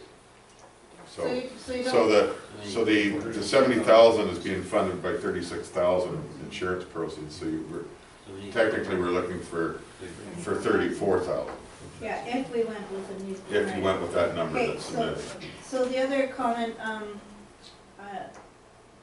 I know that Councillor Erickson's gonna speak to this, but I just was wondering, something a little bit different was, is it actually, a permanent fixture for well 10, or is it for backup for the hospital and the other residents? Like, is that gonna work for everything, or Yeah, is it so- a permanent fixture? So or how's that work? it's a permanent mounted fixture at well 10 in order to provide backup power to that station. That station provides water, basically from everything from 7th Ave Back, east, yeah. up until East Cockle Lake system. Okay, so then the actual figure, is that really the number, or is this just a guesstimate? I got just a couple of days ago, got a quotation from Keith Gillis Electric for $65,000 for supply and install of that generator. I see. Okay, thank you. Councilor Erickson? Councilor Vidal, did you say that this generator provides electricity to the hospital? Or just water? Back, yeah. Just the water? Yeah. Okay, I understand. Yeah.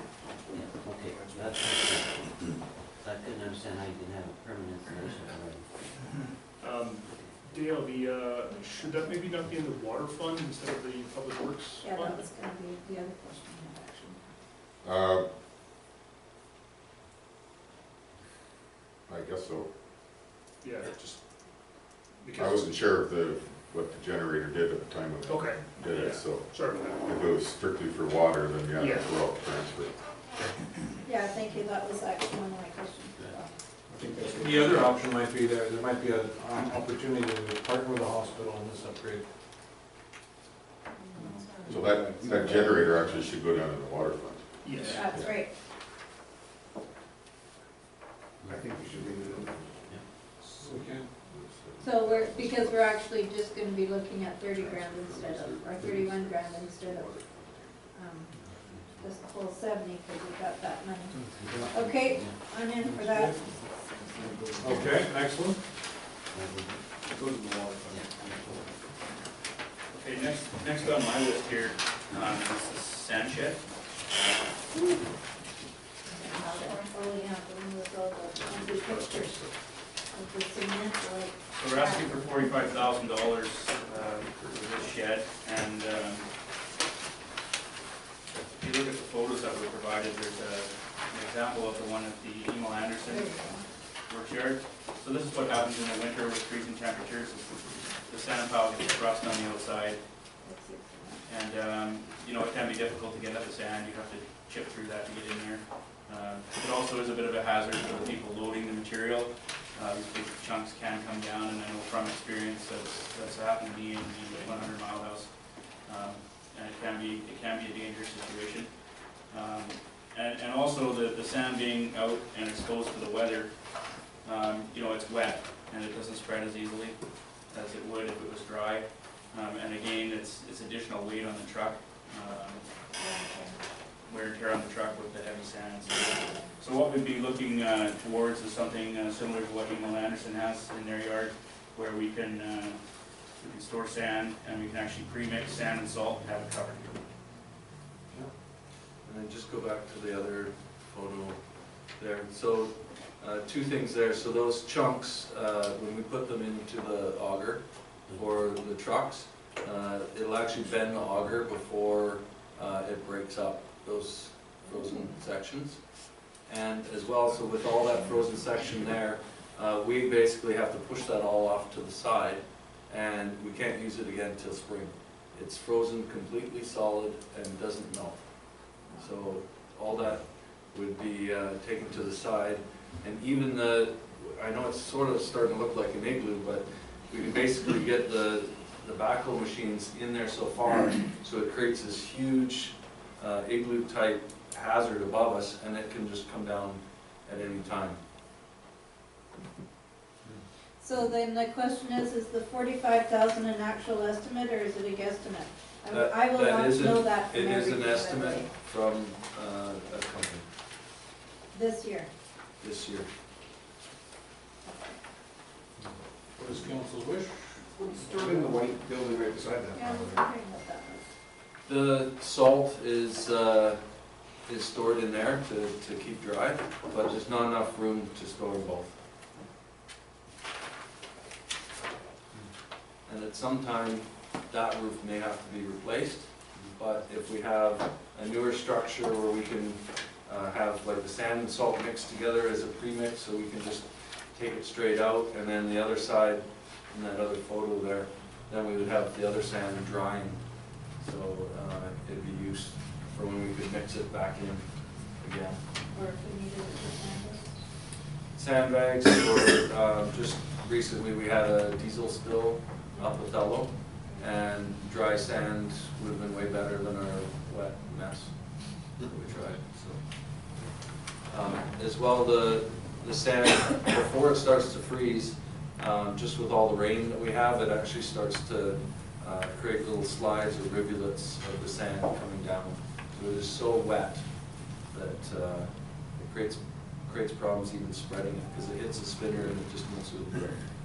Like, it's not being spread efficiently. Makes sense to me. Keep it in for now.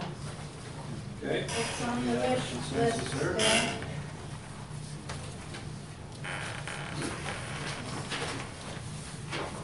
I really like the visual photos of this one.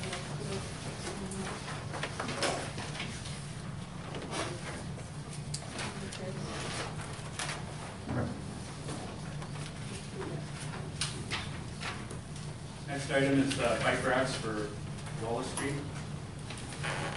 Request came in from the public asking for a couple of extra bike racks for additional bike, ability to allow additional bikes downtown.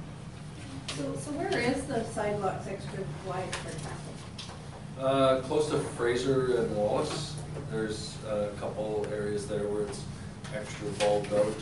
Okay. Mostly that area, and that's the area that was requested. A lot of people going to the pharmacies want to have a place to walk up their bike. And there is, I believe, one or two there now. So there's one on the Conovocal side or the south side, and one on the north side. So that's those round things. Yeah, well, we can choose a different style, maybe to hold a couple more bikes, that might be better rather than just one that holds one bike. The reason I understand the round ones were chosen is because the sidewalks are particularly narrow, up portions of Wallace, so you have to have a narrow rack. How many is this $2,500, how many bike racks is this? It's two. Two? Are those round type ones? Even those round ones, I think they're $300 or $400. It's just ridiculously expensive, I know. But, So that's installed, 2,500. we would probably install them. I mean, I like the idea, I think that it encourages people to bike. So is that an actual number, 2,500? Or just an estimate? Estimate, I can get some hard numbers for different styles if council prefers. I mean, I like the idea, I'd like to investigate it a little further with some hard numbers, Okay. personally. But I'd like to give some direction and say like, how many do we want? Well, I'd like to know the number, like, so if you investigate how much the round ones cost, and they come out at $300, well, maybe we can get 3 or 4, $1,200 total, right? Depends where they fit. Yeah, what we'll do is we'll get several styles and all the prices, and we can look at it next time. Sounds good. Not that we have anyone who's adding hope that exercises 5% discounts, but it's good to have bikes secure. Part of the whole bike exchange program. Yeah. Nice. Yeah, I have to have that. You know, might I suggest a 5-minute washroom break? Go for it. But I don't want to. Well, I'm not suggesting you should. I'm suggesting it might be useful.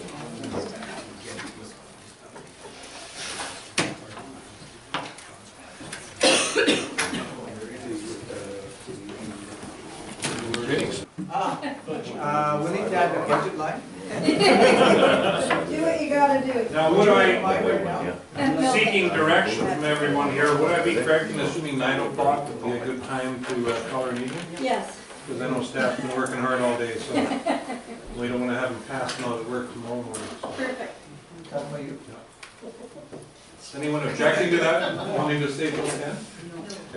No. Okay. Let's go with 9 then. Speed them up. Now that you said 9 o'clock, you can eat the rest. If I can use this, direct them, Dale can just update on the 2015 question asked. Yeah, you're asking about the Johnson Road. I was, yeah. It was cut last year. I thought it was 480,000. It was put in the budget at 480 and it was cut. And it was cut. Did we cut it? We did. Good. That was a good thing. We Okay. did some of the bridges. That's right. Thank you for that. So I think I like that preamble. in the package here.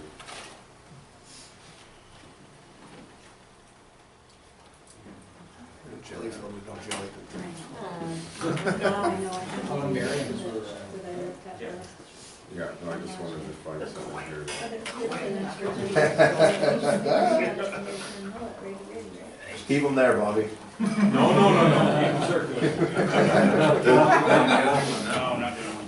This is kind of like musical chairs, Did Mom. they come to you? No? I'm good. Oh, you gotta get them over to That number there, the 480 where it says towards Johnson Road was, when I copied this template for it, that just stayed in there. So it looked as if, You're running low. so I think out of that 480, I think it was using to fund the 300 on the Othello Road. So that number For is, you. will have to be worked on depending on what council decides on this budget. But it doesn't relate to Johnson Road. Okay, thank you for that clarification, much appreciated. Yes. Carry on. Yeah. Okay, so we're moving to the So I was cemetery. distracted by Tinder. Fair enough. We're moving on to the cemetery. The existing columbarium that we have in the cemetery at Kapwa and Kettle Valley. is approaching 75% full. And we're doing roughly 4 nation tournaments a year.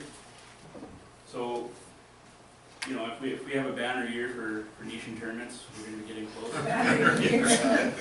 It's a niche market.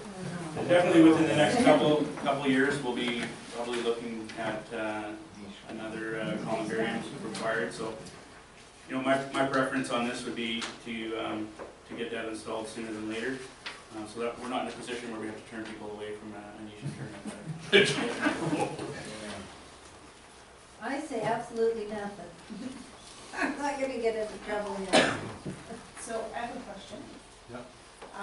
This was on last year's capital expenditures, and I asked the question about, so these are actual costs, because last year I asked the question about the cost, but this wasn't in last year's budget, did we take it out? Because I remember this came up last year as well. I believe we took it out, but I'll just verify here with Okay. our friend Dale. And you can see behind, there's an actual number of costs attached. Yeah, I'm liking this. That's good. So we're looking at, depending on which one staff decided to go with, for 24,500 or 26,000 plus the install. We might have cut it before you. Yeah. Who does the install? The company that was supplied, Do they do the concrete finishing on it? they would do all of that work. Your worship, It yeah, wasn't we cut. didn't even make it to council. Didn't make it to the table, even to Yeah, I get, don't even to recall get that cut. last year. No, I asked the question specifically, I Okay. remember. Pardon? I don't see. Okay, leave her in. We don't want no vacancies in it. Okay? Next item is garbage can installation. So looking at quantity of, if I'm reading this correctly, 12 in-ground trash containers.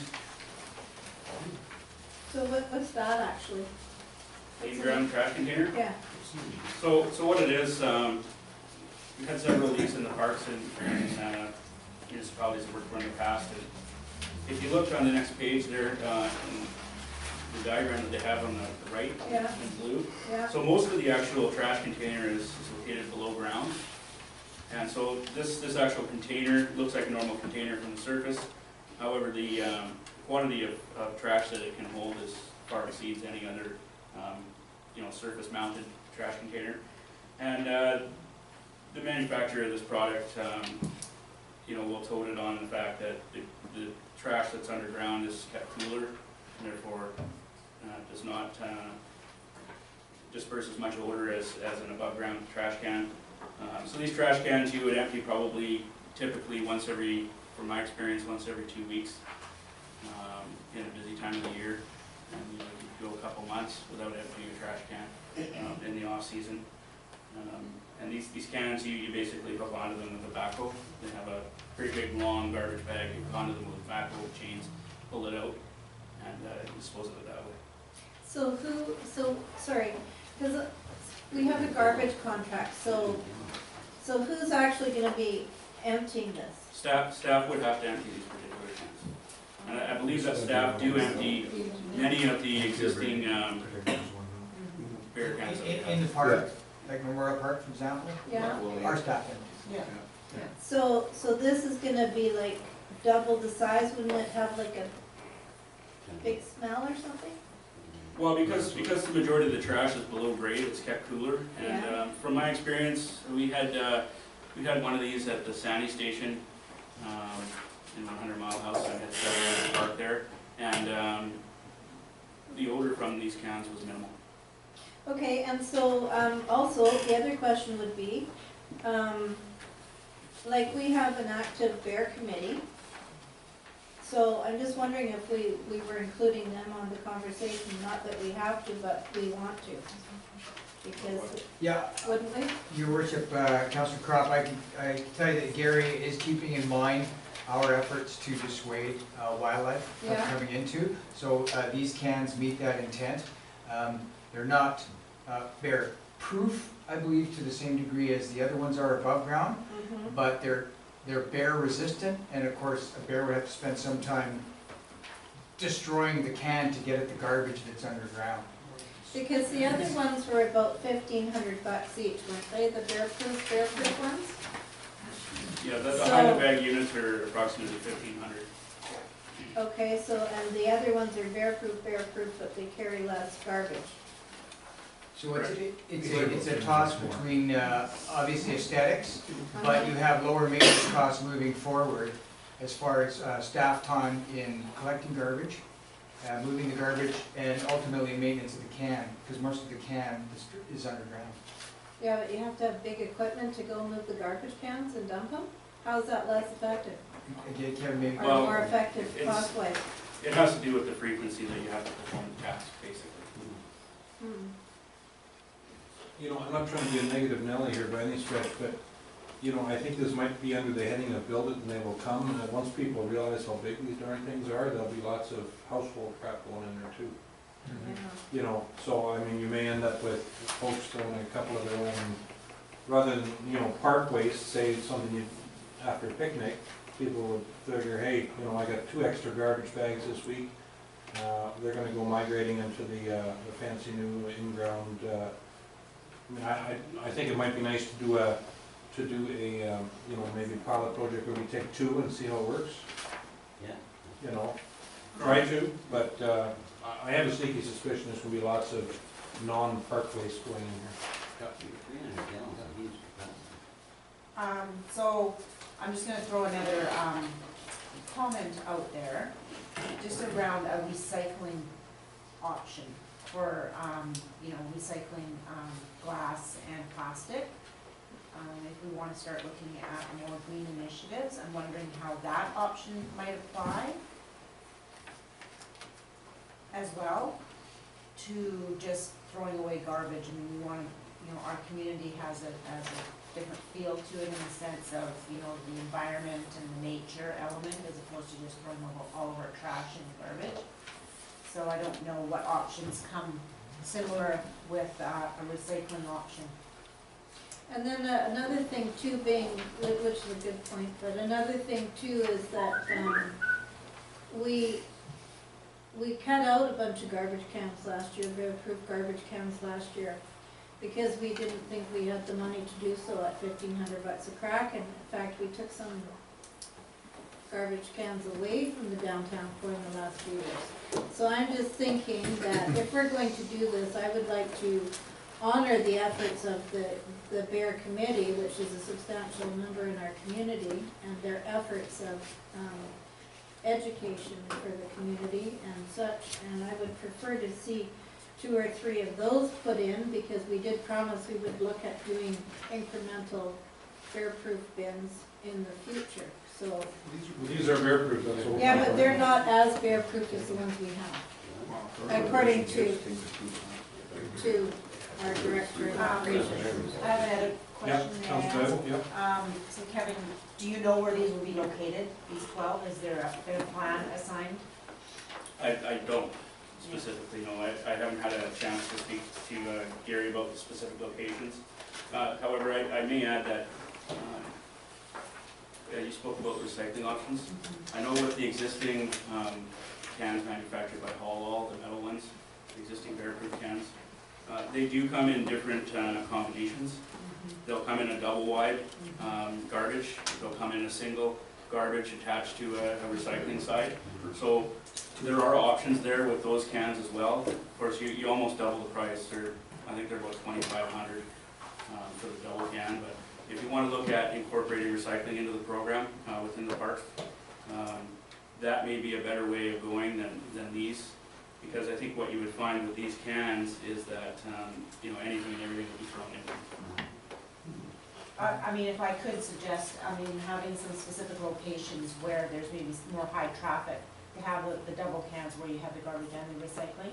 so that, you know, where tourists are in the park, you know, on the local Princeton, maybe out, up the Skagit there where people can stop at, you know, along the way. I mean, I would be more, inclined to support that, and then having some specific other, bear can, garbage cans in other locations that's going to be.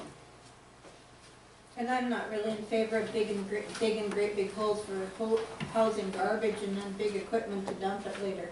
I'm more in favor of, if we wanna have, some more bear-proof cans, I would be all about that. The existing status quo, so we have some continuity in the community. I'd also like to see if your idea of some recycling containers added, or some new styles of the existing things, I'd be all about looking at the prices on those, but, not this particular container, I don't at this point feel that's something that I'm supporting. Councilor Medlock? Yeah, I like these things, I've seen them at the UBC and trade shows, and, you know, they all on display, the things, you know, 12 feet tall or whatever. But I guess it comes down to where they're gonna go. There's a couple of beverage cans in town that always seem to get caught on fire. I don't know how this would deal with that, you know, whether it's intentional or somebody throws a cigarette in there, I don't know how they work. And you've got 12 feet of garbage on fire now. Could ruin a can pretty quick, right? It might be a little smelly. And there's a couple areas, like I say, there's a couple cans that always seem to get hit up, so they probably should not replace those ones with these kind of things, unless they're, I don't know, maybe they have some way of dealing with that. So you had experience with these kind of things, I'm thinking recycling ones, we've only really, in Memorial Park here, only got one recycling thing. I don't know what that looks like, do people throw garbage in there more often, like, do we have to spend time sorting through that before we can even deal with the recycling aspect, or, I don't know. Through the chair. I think from my experience, being in parks for years, I think it's getting better. I think the awareness in the communities with recycling and the importance of separation is getting better, but I mean, that's not to say that you're not going to get some contamination. Yeah. It's inevitable. I think, you know, down places, I understand that the value in these is, the cost of buying a can is about the same no matter what, it's close to the cost, but the benefit in these is definitely reducing the labor. You can empty them a lot less frequently, so I like that idea, because our staff are busy and they have other things to do, so I empty garbage cans, so I like these, but like the lake and Memorial Park here, you know, high traffic areas is probably the best place for them. I think we can win it for now, and see, the idea was to get both garbage and recycling. Your worship? Yeah. Would council consider then your suggestion of maybe having a couple as a bit of a pilot project? We could put maybe one down at the Calcoa Lake Beach and see how it works out. I think you lose efficiency then, if you're having to bring back or just empty one or two garbage cans. You may, but again, it would be a pilot project, so if it didn't work out, then it didn't work out. We have to take the back road anyways, right, and move it to the different garbage locations, so when you're moving it to Conqueror Lake. Well, I mean, my overly simplistic view on this is until Rupert Street is paved, the fancy garbage can a week. That's, you know, I'm not trying to be rude about it, but, you know, that's, That may be the case, we haven't got the bottom line yet. no, but I'm just saying, I mean, realistically, that's a demand that the public has, it's realistic. So we have to fulfill it. And we did buy 2 of the regular bear-food cans last year. Good. Yeah, we, Yeah. How much are those? $1,500.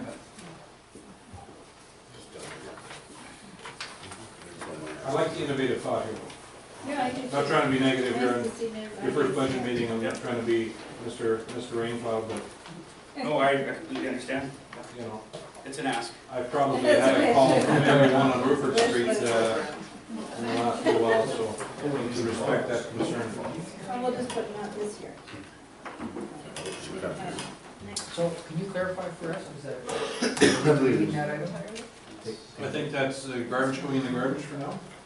I've got it marked down as eliminated. Next year. Okay, I see. Yeah. Make sure that was- Maybe next year, we'll look at it again. Do we have a show of hand here? We got, Well, can we not, I'm not all 100% in on that, can we not not maybe look at the other bear-proof cans that we've done in the past, if we did 2 last year? Like, I'm just curious as to where these 12 would have went. Can we not put in 2 of the kind that we currently are using for bear-proof? Do we need them? I get the whole efficiency thing about the size of this, but I'm just thinking that maybe we can continue to maintain the bear-proof options. Why don't we come back as a staff and provide you the options? We'll give you more information for better choices. Because I have, Garbage cans out there because of the prices of just similar to using. yeah, I have heard that there's not enough garbage cans in the community, so We will maybe- represent at the next meeting this particular item. Okay, Okay, so it's off the list right now. so it's not officially in the recycling bin, it's just in the... Okay, next project. Okay, so we've got sprinklers for the 6th Avenue ball diamond, $7,000.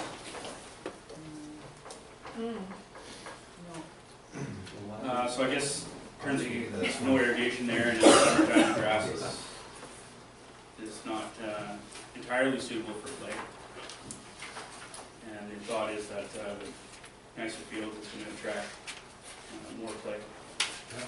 Yeah, but if we're on a drought situation, we're not gonna be sprinkling anyhow. Councillor Smith?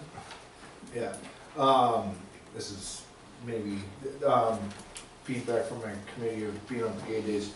The feedback from a lot of the players coming out for the ball tournaments, and there is gonna be some more ball tournaments held too there, that field is in rough shape.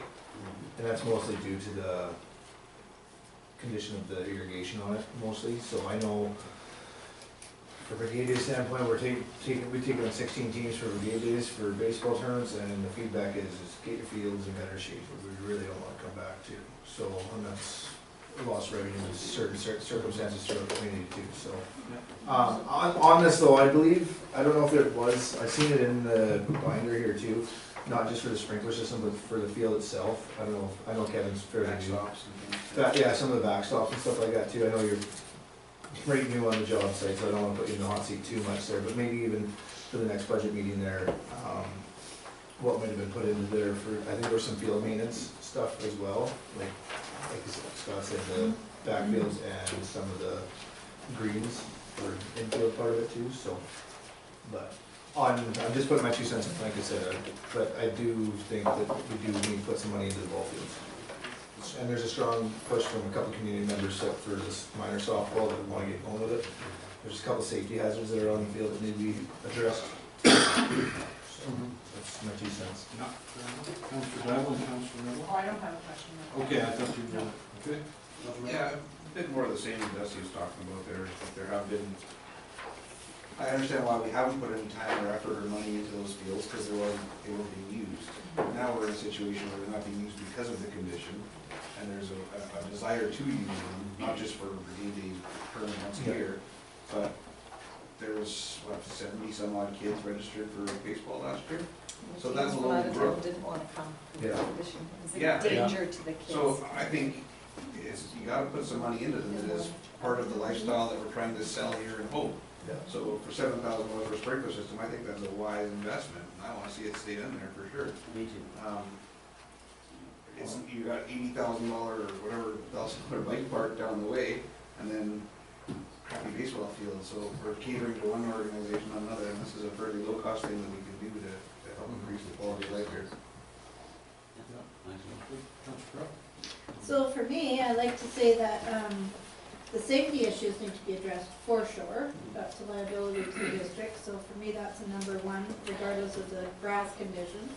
But the other thing is about the fields is that in the past, I played, I don't wanna say how many years, but for 15 years I played baseball on the fields, and we all went out there and did work in the fields. We all did sand, we picked rocks, we did all kinds of stuff. And we did that to help with the cost because the district did not maintain the fields. And so every now and again. There's groups that are wanting. Yeah, they wanna do that, they just want the budget item for the materials. Yeah, that's right. And so, I hope that some of that could still carry on. But I also would like to see the sprinkler system But I'm wondering about $7,000, that's a pretty big field, is $7,000 a real number, or is it I want to spend $7,000? There's an Gary's very much. Pardon? There's a quote invoice behind it. Oh, sorry, I did not We've got see a- we've that, got a pardon quote me, for, so that's a real number for that field? Close to 6,200. Oh, yeah, 6,500, okay. So I'm all about having that, but number one, of course, the thing, and I'd like to just remind people, encourage them that they want to go out and rake some sand and that we could provide the sand and that, but let's get some bodies out there. I mean, even Ross has been out there helping with brigade days and stuff like that for different things, so good on you. And that's his own time, so I appreciate that. I would like to add that we do have 3,000 in the general operating budget for field, some minor upgrades and supplies for that field specifically, so. Yeah, I thought I seen that. Yeah, Okay, thanks, Kevin. I was just gonna mention that Gary's put in $2,000 more than prior year for field upgrades. So So he's got I something think on that's his. response to the request that came last year. So Yeah. good to see Thank that. you. Okay, I so I think think everyone's in agreement, we Yeah. should do that. Thank you, hang on with that. Otherwise, it could be a pain in the ground. Oh my goodness, you couldn't wait for that one, I eh? had to throw one in. It's a little tough. Tokens, do Gavin gave us every week. Yeah. You can do it, Kevin, it's okay. Okay, next one? Yeah, okay, so this one is in here as a top dresser, but it should actually be a stump grinder. We swapped that one out, so somehow the old sheets got in here. Oh, we got it in there. So this is, this is something that Parks has identified as a piece of equipment that they'd like to have to deal with some of these aging and street trees that are basically in a mortality spiral, and we're having to remove them. And the stumps are remaining, and they're getting a lot of requests from residents for removal of these stumps. And so I guess we're spending close to about $2,000 a year to have a contract to do stump removal. And it's felt that Parks would like to do this as an in-house component and have the flexibility of being able to take stumps out at the time that they remove the tree rather than waiting for the contractor. And so they put in a request here for stump grinder. And this would be mounted to the back of the John Deere tractor, which is a new piece of equipment as of last year, I think. So this is probably a new stump grinder, right? New stump grinder, correct. Yep, Councillor Doug? How many stumps do we grind a year for $2,000? I know. That I do not, I'm sorry. I do not Three have- days in, you didn't get briefed on that. I didn't get. We stumped them. Counselor, He's branching out. it depends on the stump size. So usually it goes, there's a certain cost per diameter. So if you get a large stump, it's gonna cost you lots of money. The little ones don't cost as much. But how many? In a It year? wouldn't matter because you might have 30 little ones and you're close to 2,000. Or you might have 3 big ones and that's your 2,000. We'll get more information to help make a better decision, including the information you request, Councillor Rock. Perfect, well, Council Bud wants to know too. You get that machine in everywhere you're going. Yeah. I mean, part of it is are we not supporting local economy if it's, I don't know. I'm There's just, a couple of locals that do stuff Yeah. in town. yeah, I'm just thinking that how many stumps are we talking? And, But we always do them, right? yeah. We contract that out, so normally I believe Gary waits till there's a critical mass and then gets that done. So, and a lot of trees in the district, and again, we'll present this to you, but are getting to the end of life. So there is going to be, we're seeing a surge now. So this is an anticipation of a larger cost for the season. While we're on the subject of stumps and wood and all that kind of stuff, I noticed in the news today that there was a big issue with the lady got killed, the tree fell on her house. Are we checking some of our trees in the boulevards and stuff like that? Yes. We have a progress report. Yeah. Yeah, we do, and so part of Gary's remit, and Melanie helping with her expertise, is to identify possible safety trees. And then we do, every year, usually get an arborist and a check. Oh, good, okay, thank you. That's And good just, news. just to add to that, for the road section as well, like, I go out and identify the danger trees and then, have them removed That's as it, well. danger trees. Yeah.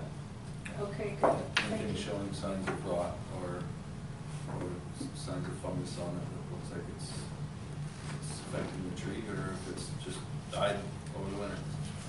Okay, So the process, the recognized process is to grind as opposed to actually physically remove. There's two different ways of doing it. You can do it both ways, but the problem being in a municipality, you have the gas lines or water lines running underneath. So if the roots wrap around it and you just yank the whole thing out, you may snap the water line. more than you bargained for. Yeah. And you need a big excavator some. It's definitely far more efficient just to grind, Yeah, if you're eliminating that risk of disrupting other utilities. true enough, yeah. Good point. Some more information. Yeah, I've got that down as more info moving forward. Planter benches.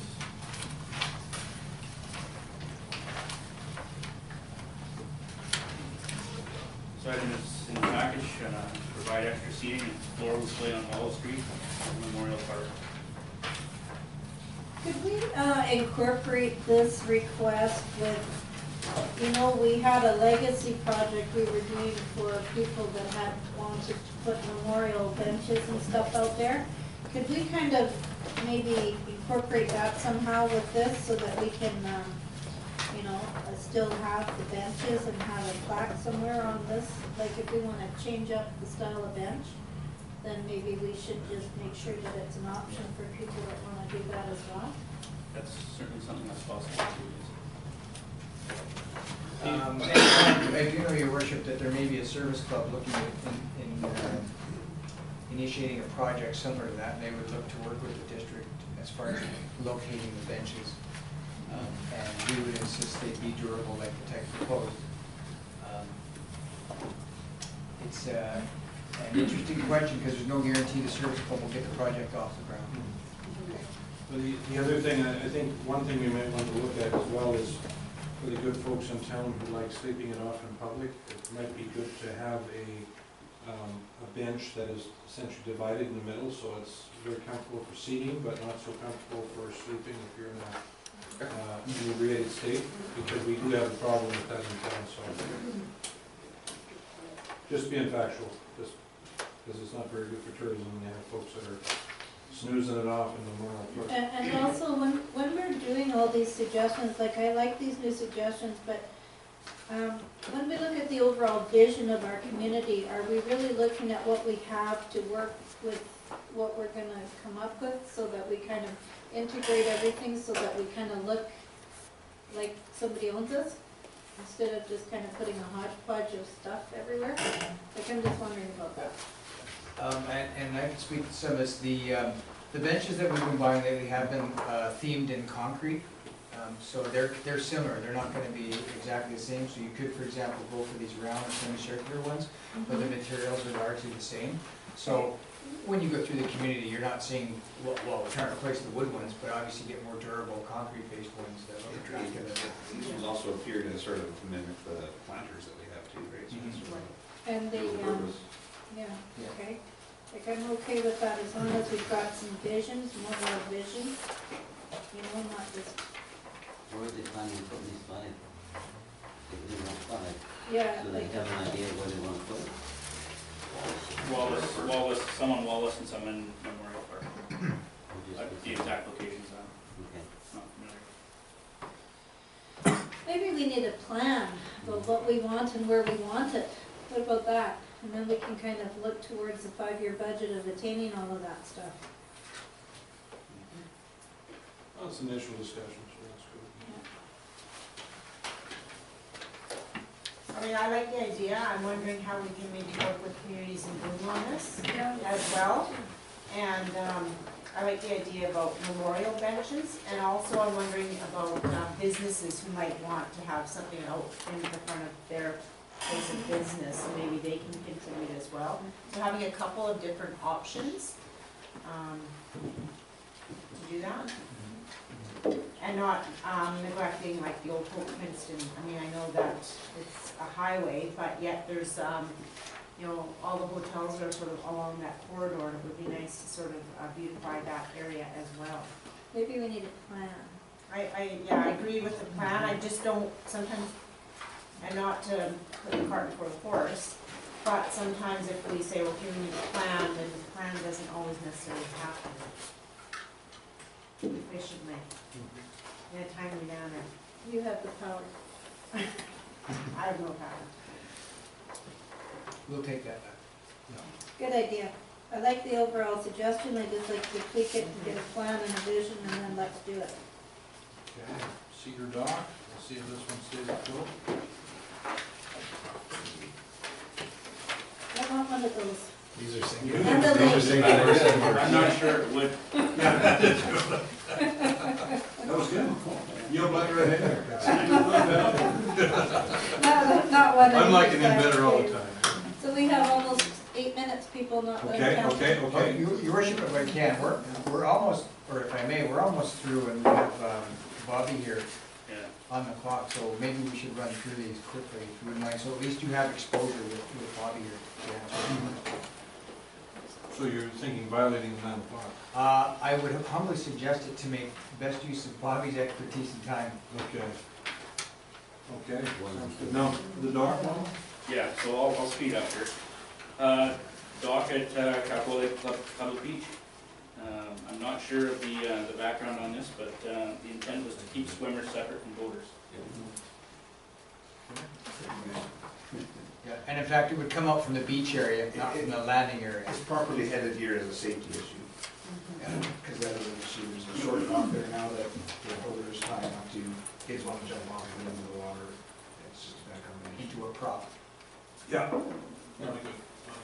And if I could add, if I recall from Gary discussing this with us, it's not a dock that's coming off from shore, it's actual, Out in the water. I've corrected, changed the language there to say Capitol Lake Cedar Islands. So Yeah. they're the things you dive off. Right. Yeah. You know, and they're in deep enough water so that kids are, And is this for one? One dog? Because he says island. As I understand it, So I'm yes, wondering if it's as more was than explained one. to me, but we'll get back and we'll confirm all Yeah. that. So how many? I wanna know. Okay, if you want to speak. Well, we'll see. I think we've got the DSAC projects up next, and again, perhaps the mayor can, you're on the rec commission. This is what they've requested to do this year, so that's included in our budget. And as per the contract, those projects are over $20,000. Therefore, we as the building owner are on the hook for it. When we're on the hook, I mean, it's, Well, We're, we are in charge of making sure that they get done if we agree to them. that's correct, you were sold. By, on the hook, I meant we're ultimately paying for those. Yeah, and it's our responsibility to make sure they happen as a building. And now with Kevin here, I'm sure we can make that happen. Okay. Okay, we're on to the waterworks. Well number 1 upgrade. Oh, water, So this is the well that, the oldest well in town that's attached to the fire station number 1. And the pump that's currently in there is, it's done the district well, it's been in there since 1954 approximately. It's rated for 250 US gallons per minute, and its currently maximum output is 185, so clearly after 50 years it's starting to wear out. And I guess, you know, from information I got from Bobby is that during the summertime and the high demand, it's having a hard time keeping up. And it was one contributing factor to pushing the district to level 4 water restrictions last summer. So the new pump that's being proposed is rated for 350 US gallons per minute, which is 100 gallons per minute greater than the maximum capacity of that pump if it was fully functional. So this would also add to capacity for peak demand hours. In addition to the pump, there would be a new transducer, which is a well level measurement device rather than the float system that's in there. and a new digital flow meter to replace the old analog flow meter. So what would we do with the old pump? Recycle it, R2D2. Yeah, what would we do with it? It's a line shaft turbine pump, so basically the new style of pump is actually submersed 25 feet approximately down in the earth. So this pump would probably just be, like you say, recycled. It's not a, yeah, no, very little value. That I wouldn't support buying used. Where is this pump located? At the fire At hall? the fire hall? Yes. Okay. So I guess we all agree that should be left in there. Okay. R2D2's retirement. Yeah, exactly. So next item is the emergency chlorinator. And this is something that's been requested by Fraser Health, Environmental Health Officer Kevin Freer.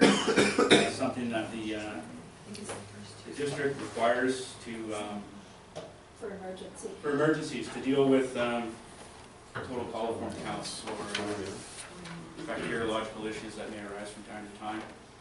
Fraser Health wants to know that the district is in a position to effectively and readily deal with bacteriological issues.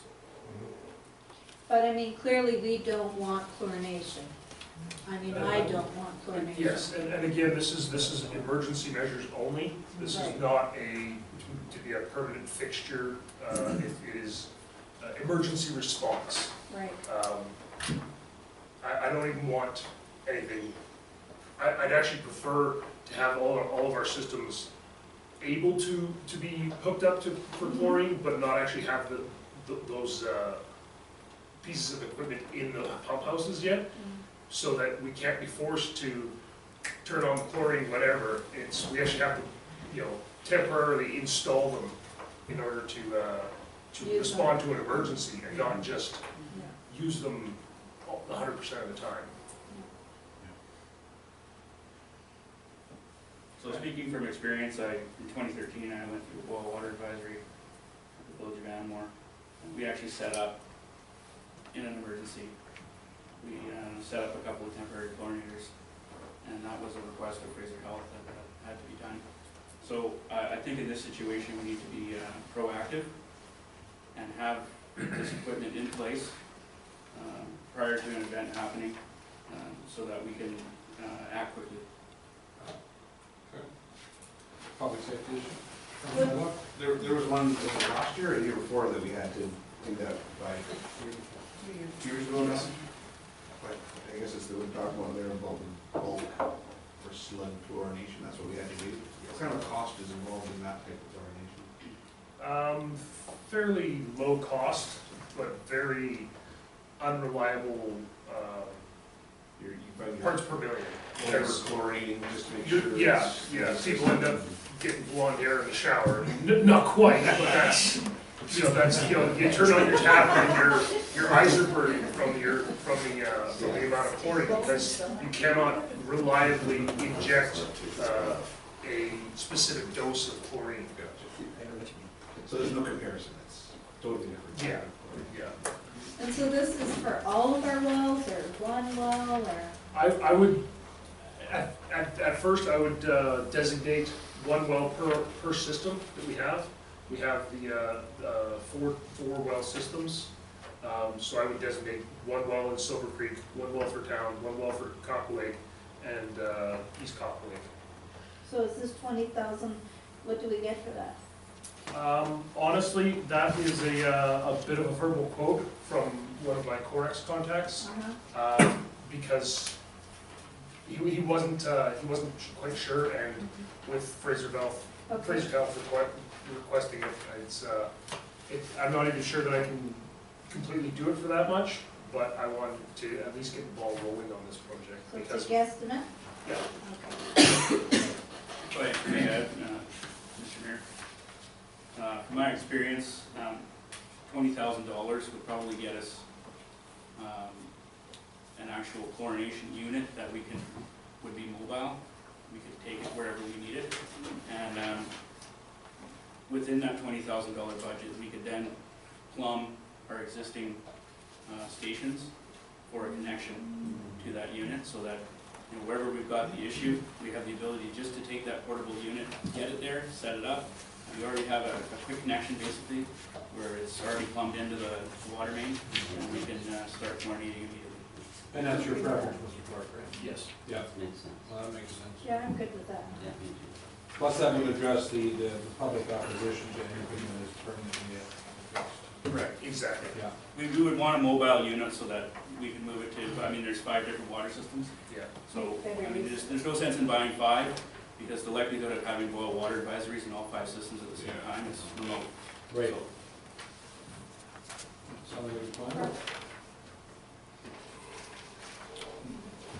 That's H2 okay.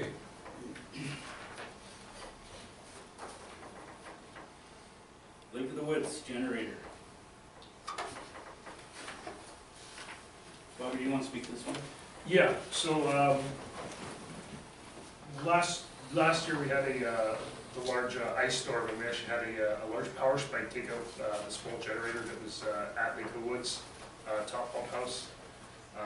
The generator that was there was a very small gas-powered engine that failed on us. Currently, that system gets a lot of power outages because it's connected to the kind of the Yale power grid. Everything in town can be fine, but up there it's always going on and off. Currently, we have a small Power Fist generator that we borrowed from our shop in order to actually keep the system up and running, because if we lose pressure on that system, we have a risk of cross-contamination, losing the pressure in the system, and then we get,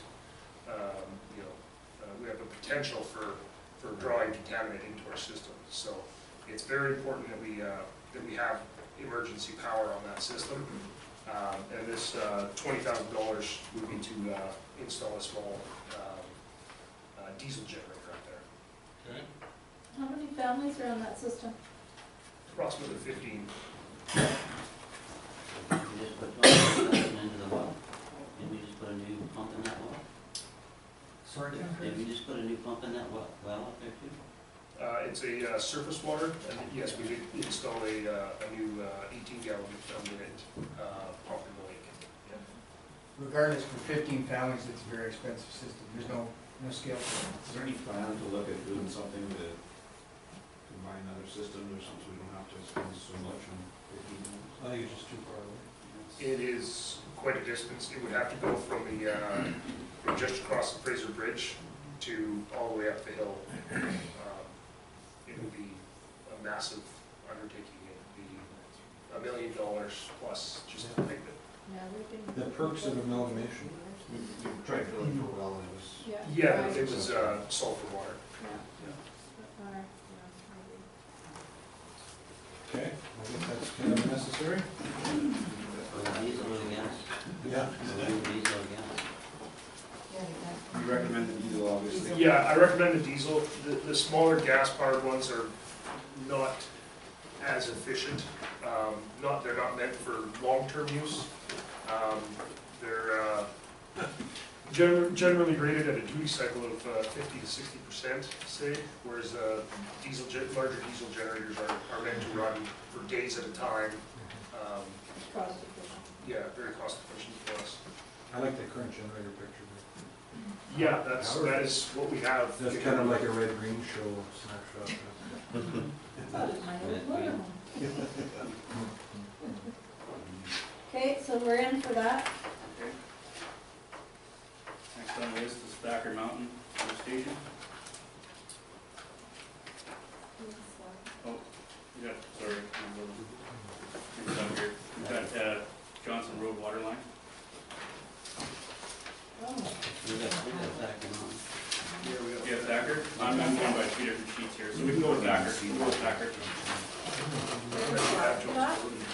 Move on to Thacker, Linda. I think You can find it. Yeah. Thacker will be in the, sewer. Okay. So this lift station has a data phase inverter that inverts the power. And this proposed project would look to install a variable frequency drive for the lift station pumps, which is actually better for the pumps because you get a soft start on it, which is less wear and tear on the pumps. And so we've got a quote coming from Forex for this. Did we receive that quote, buddy? I don't think we actually have, but I've received a quote from Keith Gillis Electric approximately 1 year ago. That was, I believe, for $8,000. So, fairly confident in this number. Okay. Would you like to speak further to that? Yeah, so this Thacker Mountain Lift Station has been in dire need of VFDs for a few years here. Every time it goes, we have a power blip or just things wear out in it. We have to have Keith Gillis, our resident electrician contractor, come in to try and fix it. And every time he tells us, I'm gonna start running out of parts, I'm having trouble, he's using other parts that aren't meant for this Adaphase in order to keep it running. So it is going to one day fail on us, and then we may have to do pump and haul until we can get a VFD installed, which is less than ideal, obviously. So that'll get pricey quickly. yes, it could. Yeah. So us installing or budgeting a $12,000 VFD at this time is a very cost-effective way to ensure service to the people of Thacker Mountain. I'm just trying to figure out, is there 3-phase up there right now? No. There's no 3-phase? No three-phase, single-phase power. Oh, so they have. That's why we need to do VFDs. Okay, all in favor of that one? Yeah. Okay.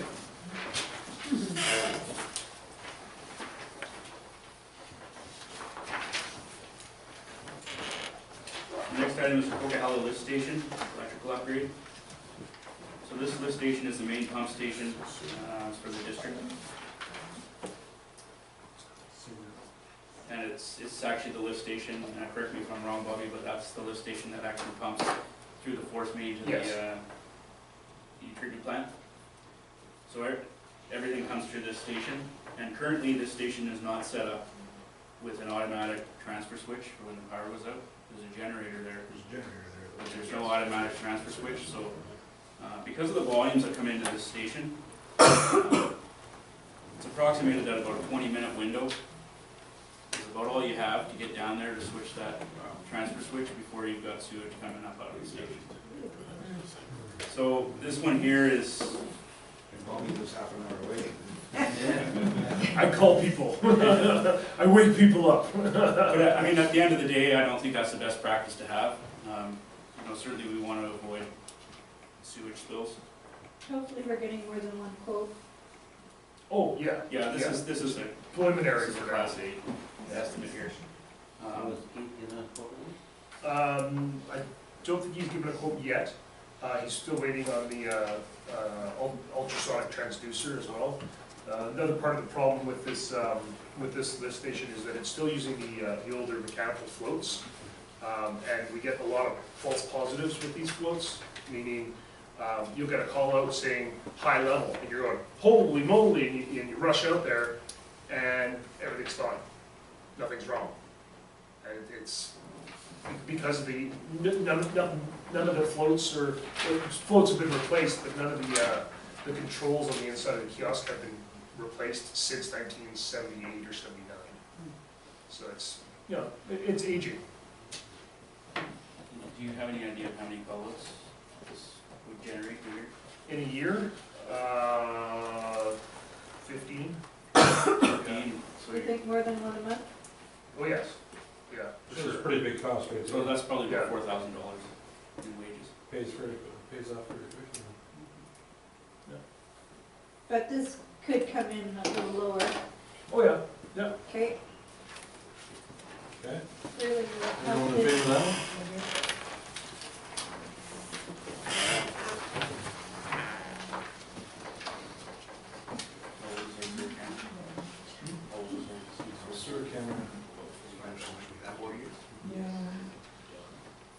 we ever got that other project we were hoping for, we wouldn't need all this stuff.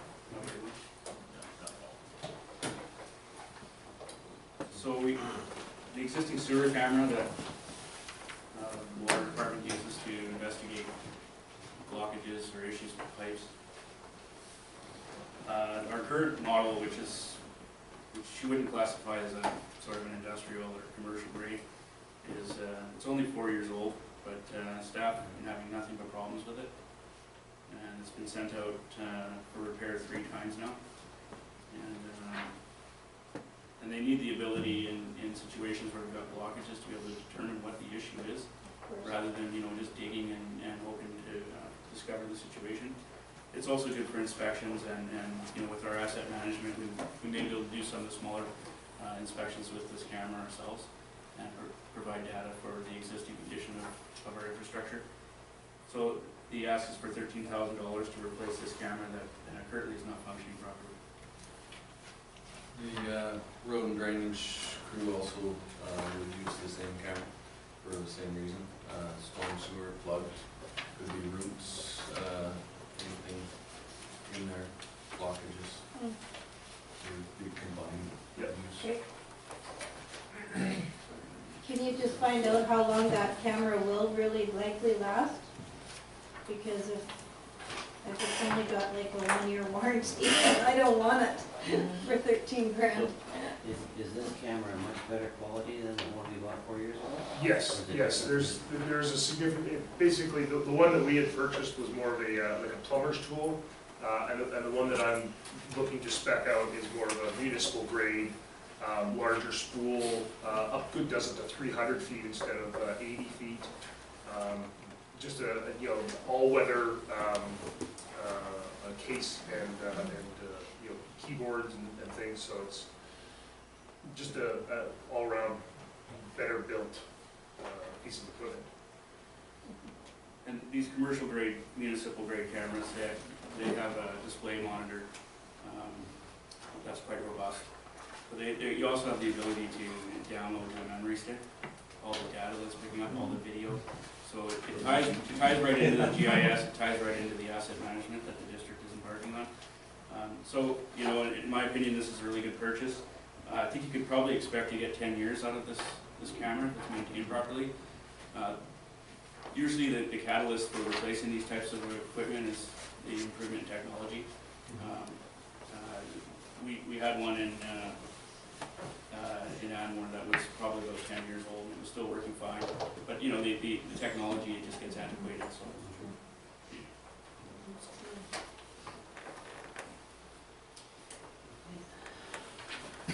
Why don't we get the picture?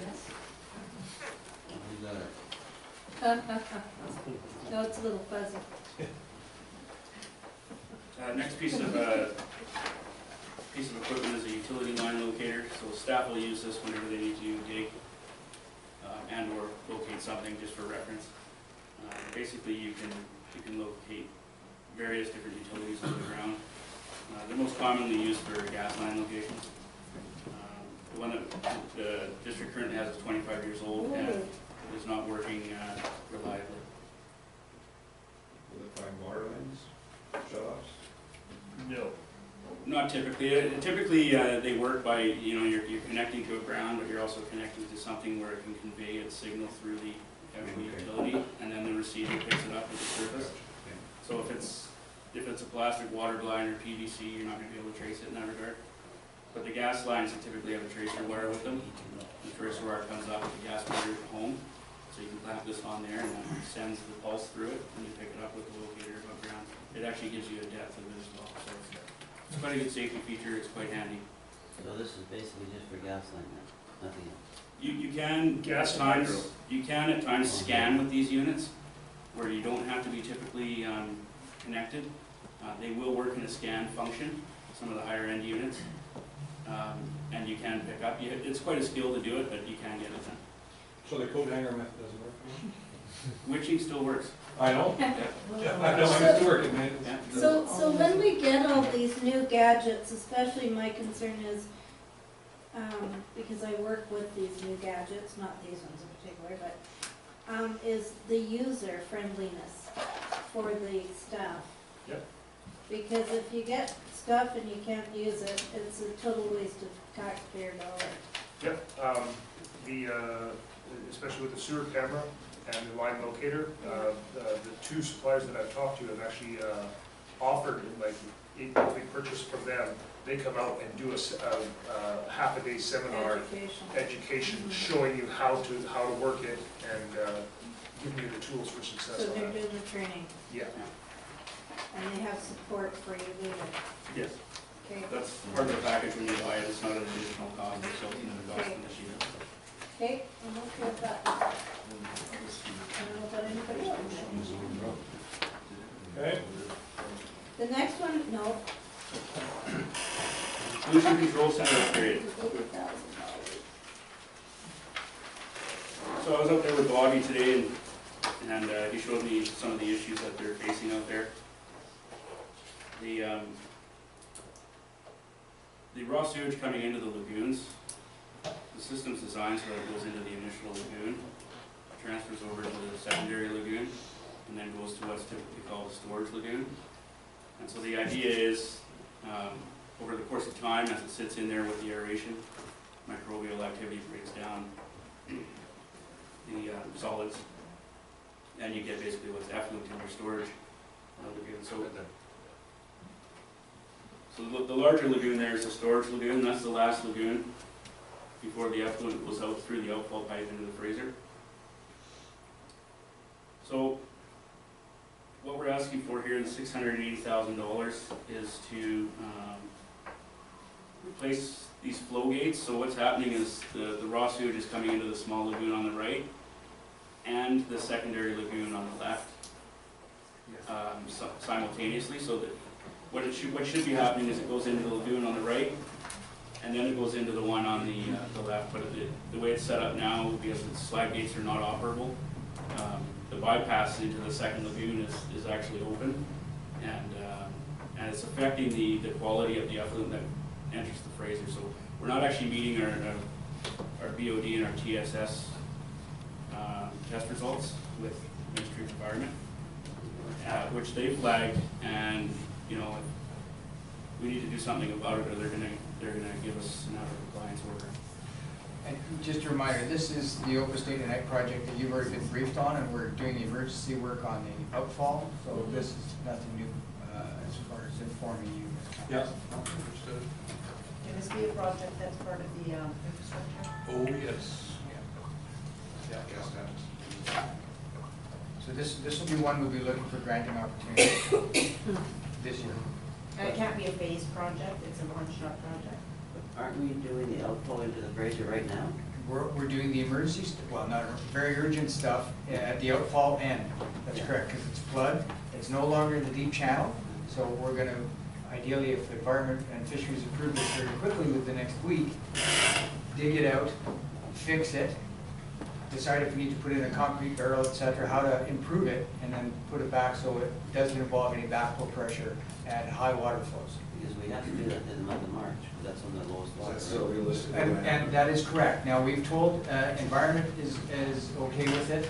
We're just waiting for Provincial Fisheries approval, and we have told them there's a time past the point that if we don't get it, it'll be now in winter, quite frankly, and that if we have an issue, that the Ministry of Environment's already aware, and everyone's aware that because we couldn't get a permit approved by the province in time, we're kind of saying we've done what we need to do.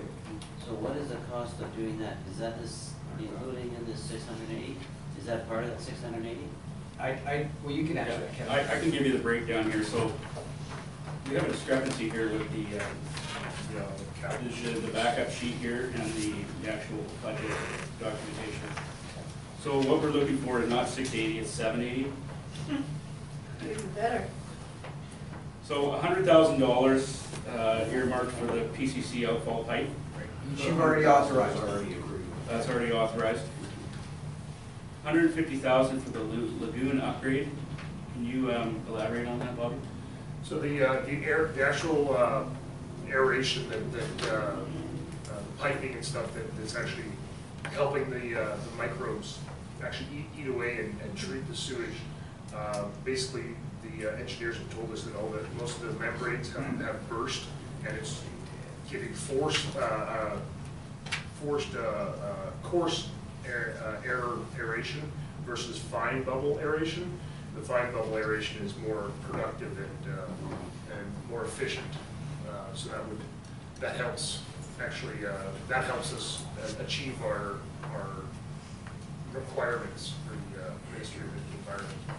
And if you recall the report that was presented, these are the shorter term repairs, and then there's some midterm and some long-term costs as part of the project. Now, there's one thing I think we should maybe include in the discussion here as we look at taking this project on. If we are able to access a federal grant program for this, I think this might come under the heading of Go Big or Go Home. I think we should look at expanding the capacity of the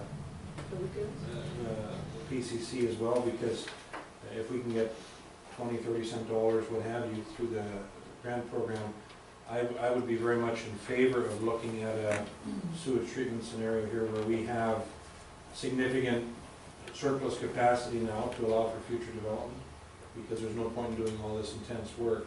Yeah, that's actually in the Open State Ignite review that they've done in the study, and I believe they've basically come to the conclusion that we're actually doing really well on our capacity. It's the fact that our plants are breaking down. Yeah, I just want to make sure we know that we can accommodate the next, say, 10 years growth with the treatment plant that we have, if it's properly fixed up. Perhaps then a tactic we could take to that grant application is collapse the phases into one grant application. Yeah. And make it a significant number that we get the best economy of scale. Yeah. So we can work on that. Because I do feel that this is going to be potentially a one-year program, because Mr. Joe was very bold in his promises of infrastructure investment, but I think once the bills start coming in next year, might not be as robust, shall we say. Might not even be a program, you know. We'll get back to council on how the numbers may change. Okay, Mr. Bishop? Okay, just to carry on with that breakdown, there's 40,000 in there to deal with the biosolids in a storage pond area. This is previous biosolids from a previous desludging. So those need to be disposed of properly. So that $40,000 to deal with that, to include the trucking and the fees at a certifiable disposal site. $200,000 to desludge, how many lagoons, Bobby? Three, all of them? Yeah. Desludging all of the lagoons. $225,000 for flow control gate and chamber replacement. So that's in, I don't know if you noticed in the PowerPoint that those flow control gates are just, they're rusted solid. You attempt to pull them out with the backhoe and the chain, it just breaks the chain. So that's part of the issue with not meeting the sample results, is the actual sequence of flow in the lagoons is not occurring as per design. And then $65,000 for a blower replacement, for an aging blower that provides the aeration to the lagoons. So that totals 70. There's a lot of crap to deal with there. See it or don't see it. Nope, it's 25 after 9. Two more. Two more. Should be free. Go back, yeah. Johnson.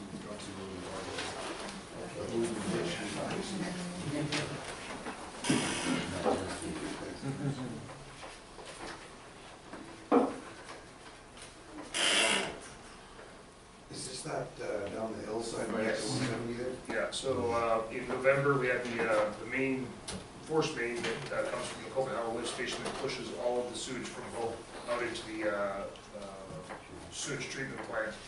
We had a collapse of the pipe, and it was actually spewing out on the land right by the 170 exit.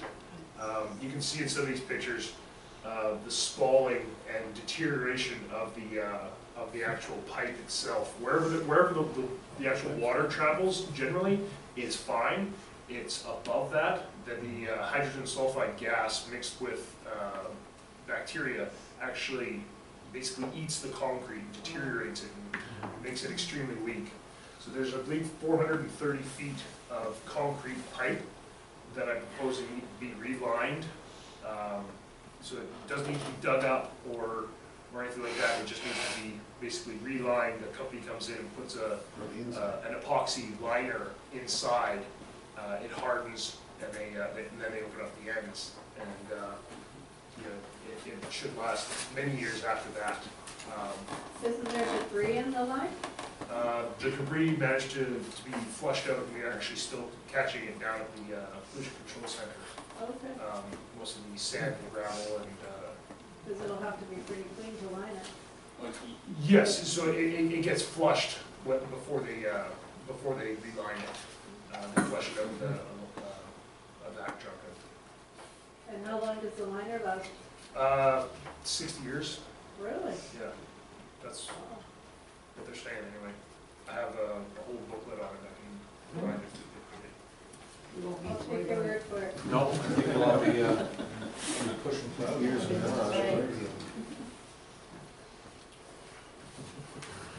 Okay, next item is the coupler replacement on the sanitary force main that's at the bottom of Cowboy Lake.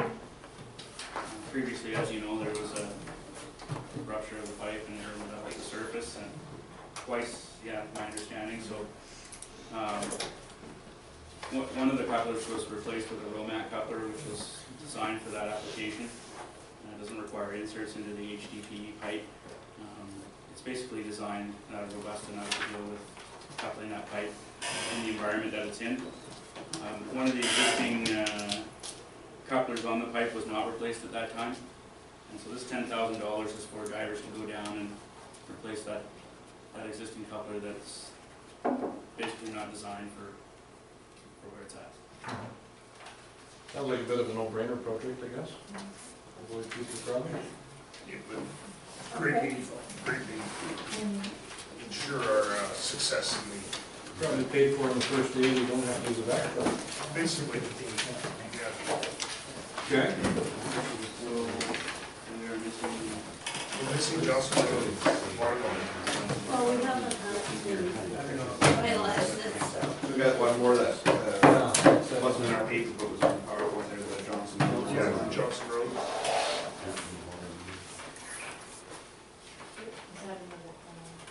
It'd be, yeah, water. Yeah, it was in there. Just,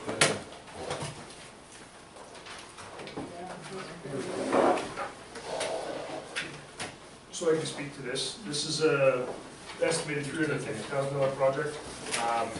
Currently, every year I've been here for the past 5 years, 5 winters. We've had this line freeze up on us in various spots, burst on us on a few occasions. We actually have a small valve that is open to ensure that water continuously travels through, because water, when it's traveling, will not freeze.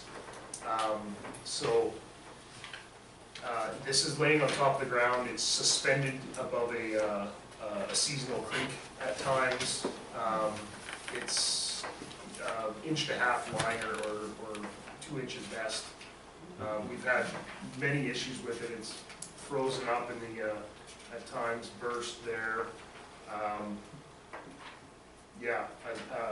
Currently, I believe only the last 4 homes on Johnson Road actually pay for water service, and as far as I can tell from just looking at the piping that's laying on the ground up there, probably about 4 or 5 other homes are supplied inadvertently from our system, and somebody's basically tagging on with a garden hose to supply their own water.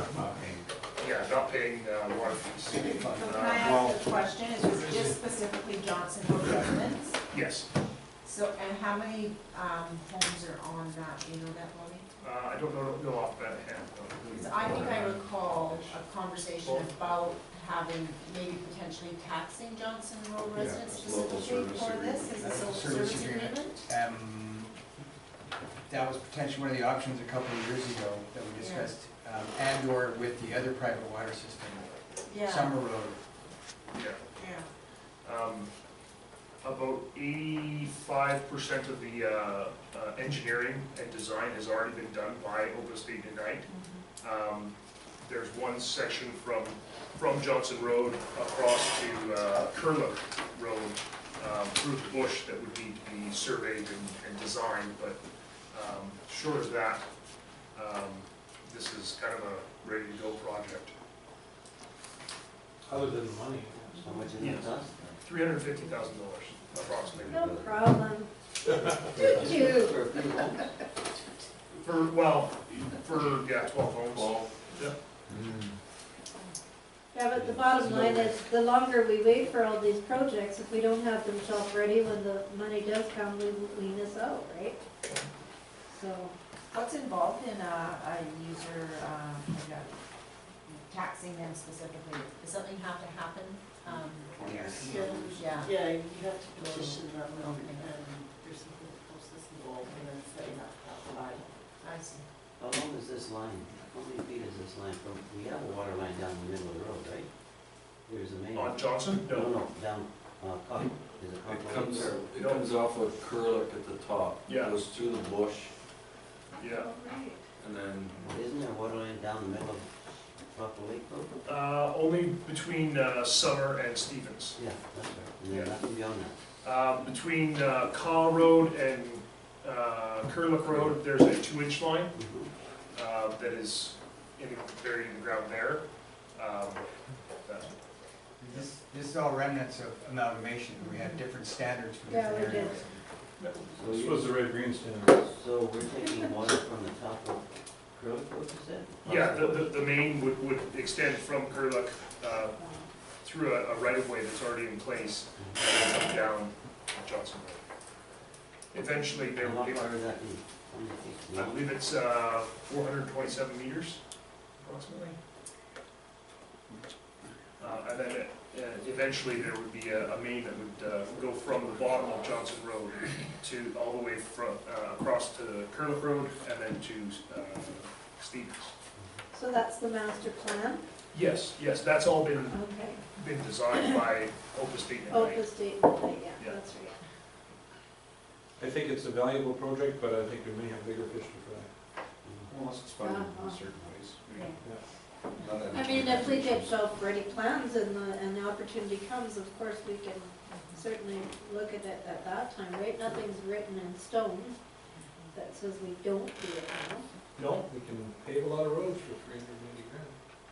Can I ask a question about 753 water system? Do we need, are we looking at anything with respect to what's happening there? And is that We, part of the budget we- discussion? we won't know until we get the study done, which will be later this spring, and Kevin and I will be discussing that and confirming the scope for that. And I believe I gave you a timetable as part of the council meeting, so we would look for that information back till late summer. It depends on the number of surveys and the tests and stuff that they have to do. And quite frankly, the more due diligence we can do at the front end, the better, so we can avoid some of the stuff at the back end. So we won't be looking at any numbers for this budget then? I would predict not, because we wouldn't get through negotiations, I suspect, till at least Christmas, and then the actual transfer may take some time as well. But the study funding, we need to maybe budget. Well, that's going to be That's out all of the done. 753 That's reserve. Oh, that's right, Yes, there's that's all reserve, done for that. yeah, okay, that's right, yeah, okay, perfect. So you've heard, I guess, the ask? Just, sorry, one addition there, Mr. Mayor,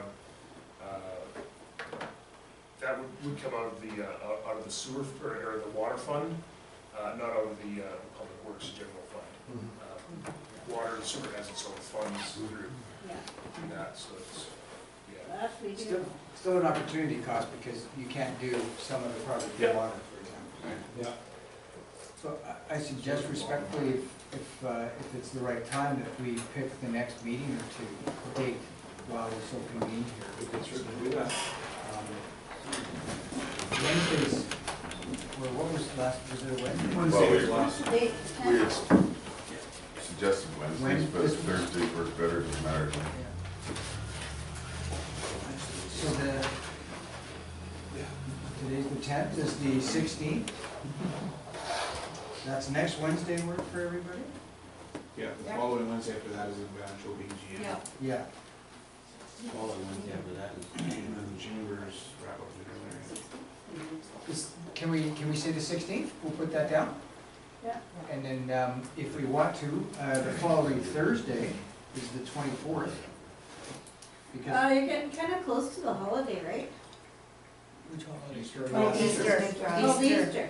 Oh, Buddy. thanks for reminding me. All right, well, why don't we schedule next Wednesday and we'll confirm dates further on. Okay, let's do that. At 6:30? Same bat channel, same bat time. Okay, Do you see where we're at, sort of budget bottom line? yeah, We will, what these we'll have that. changes, Oh, what yes, what I we see did, it now. we want an Yeah. up-to-date spot.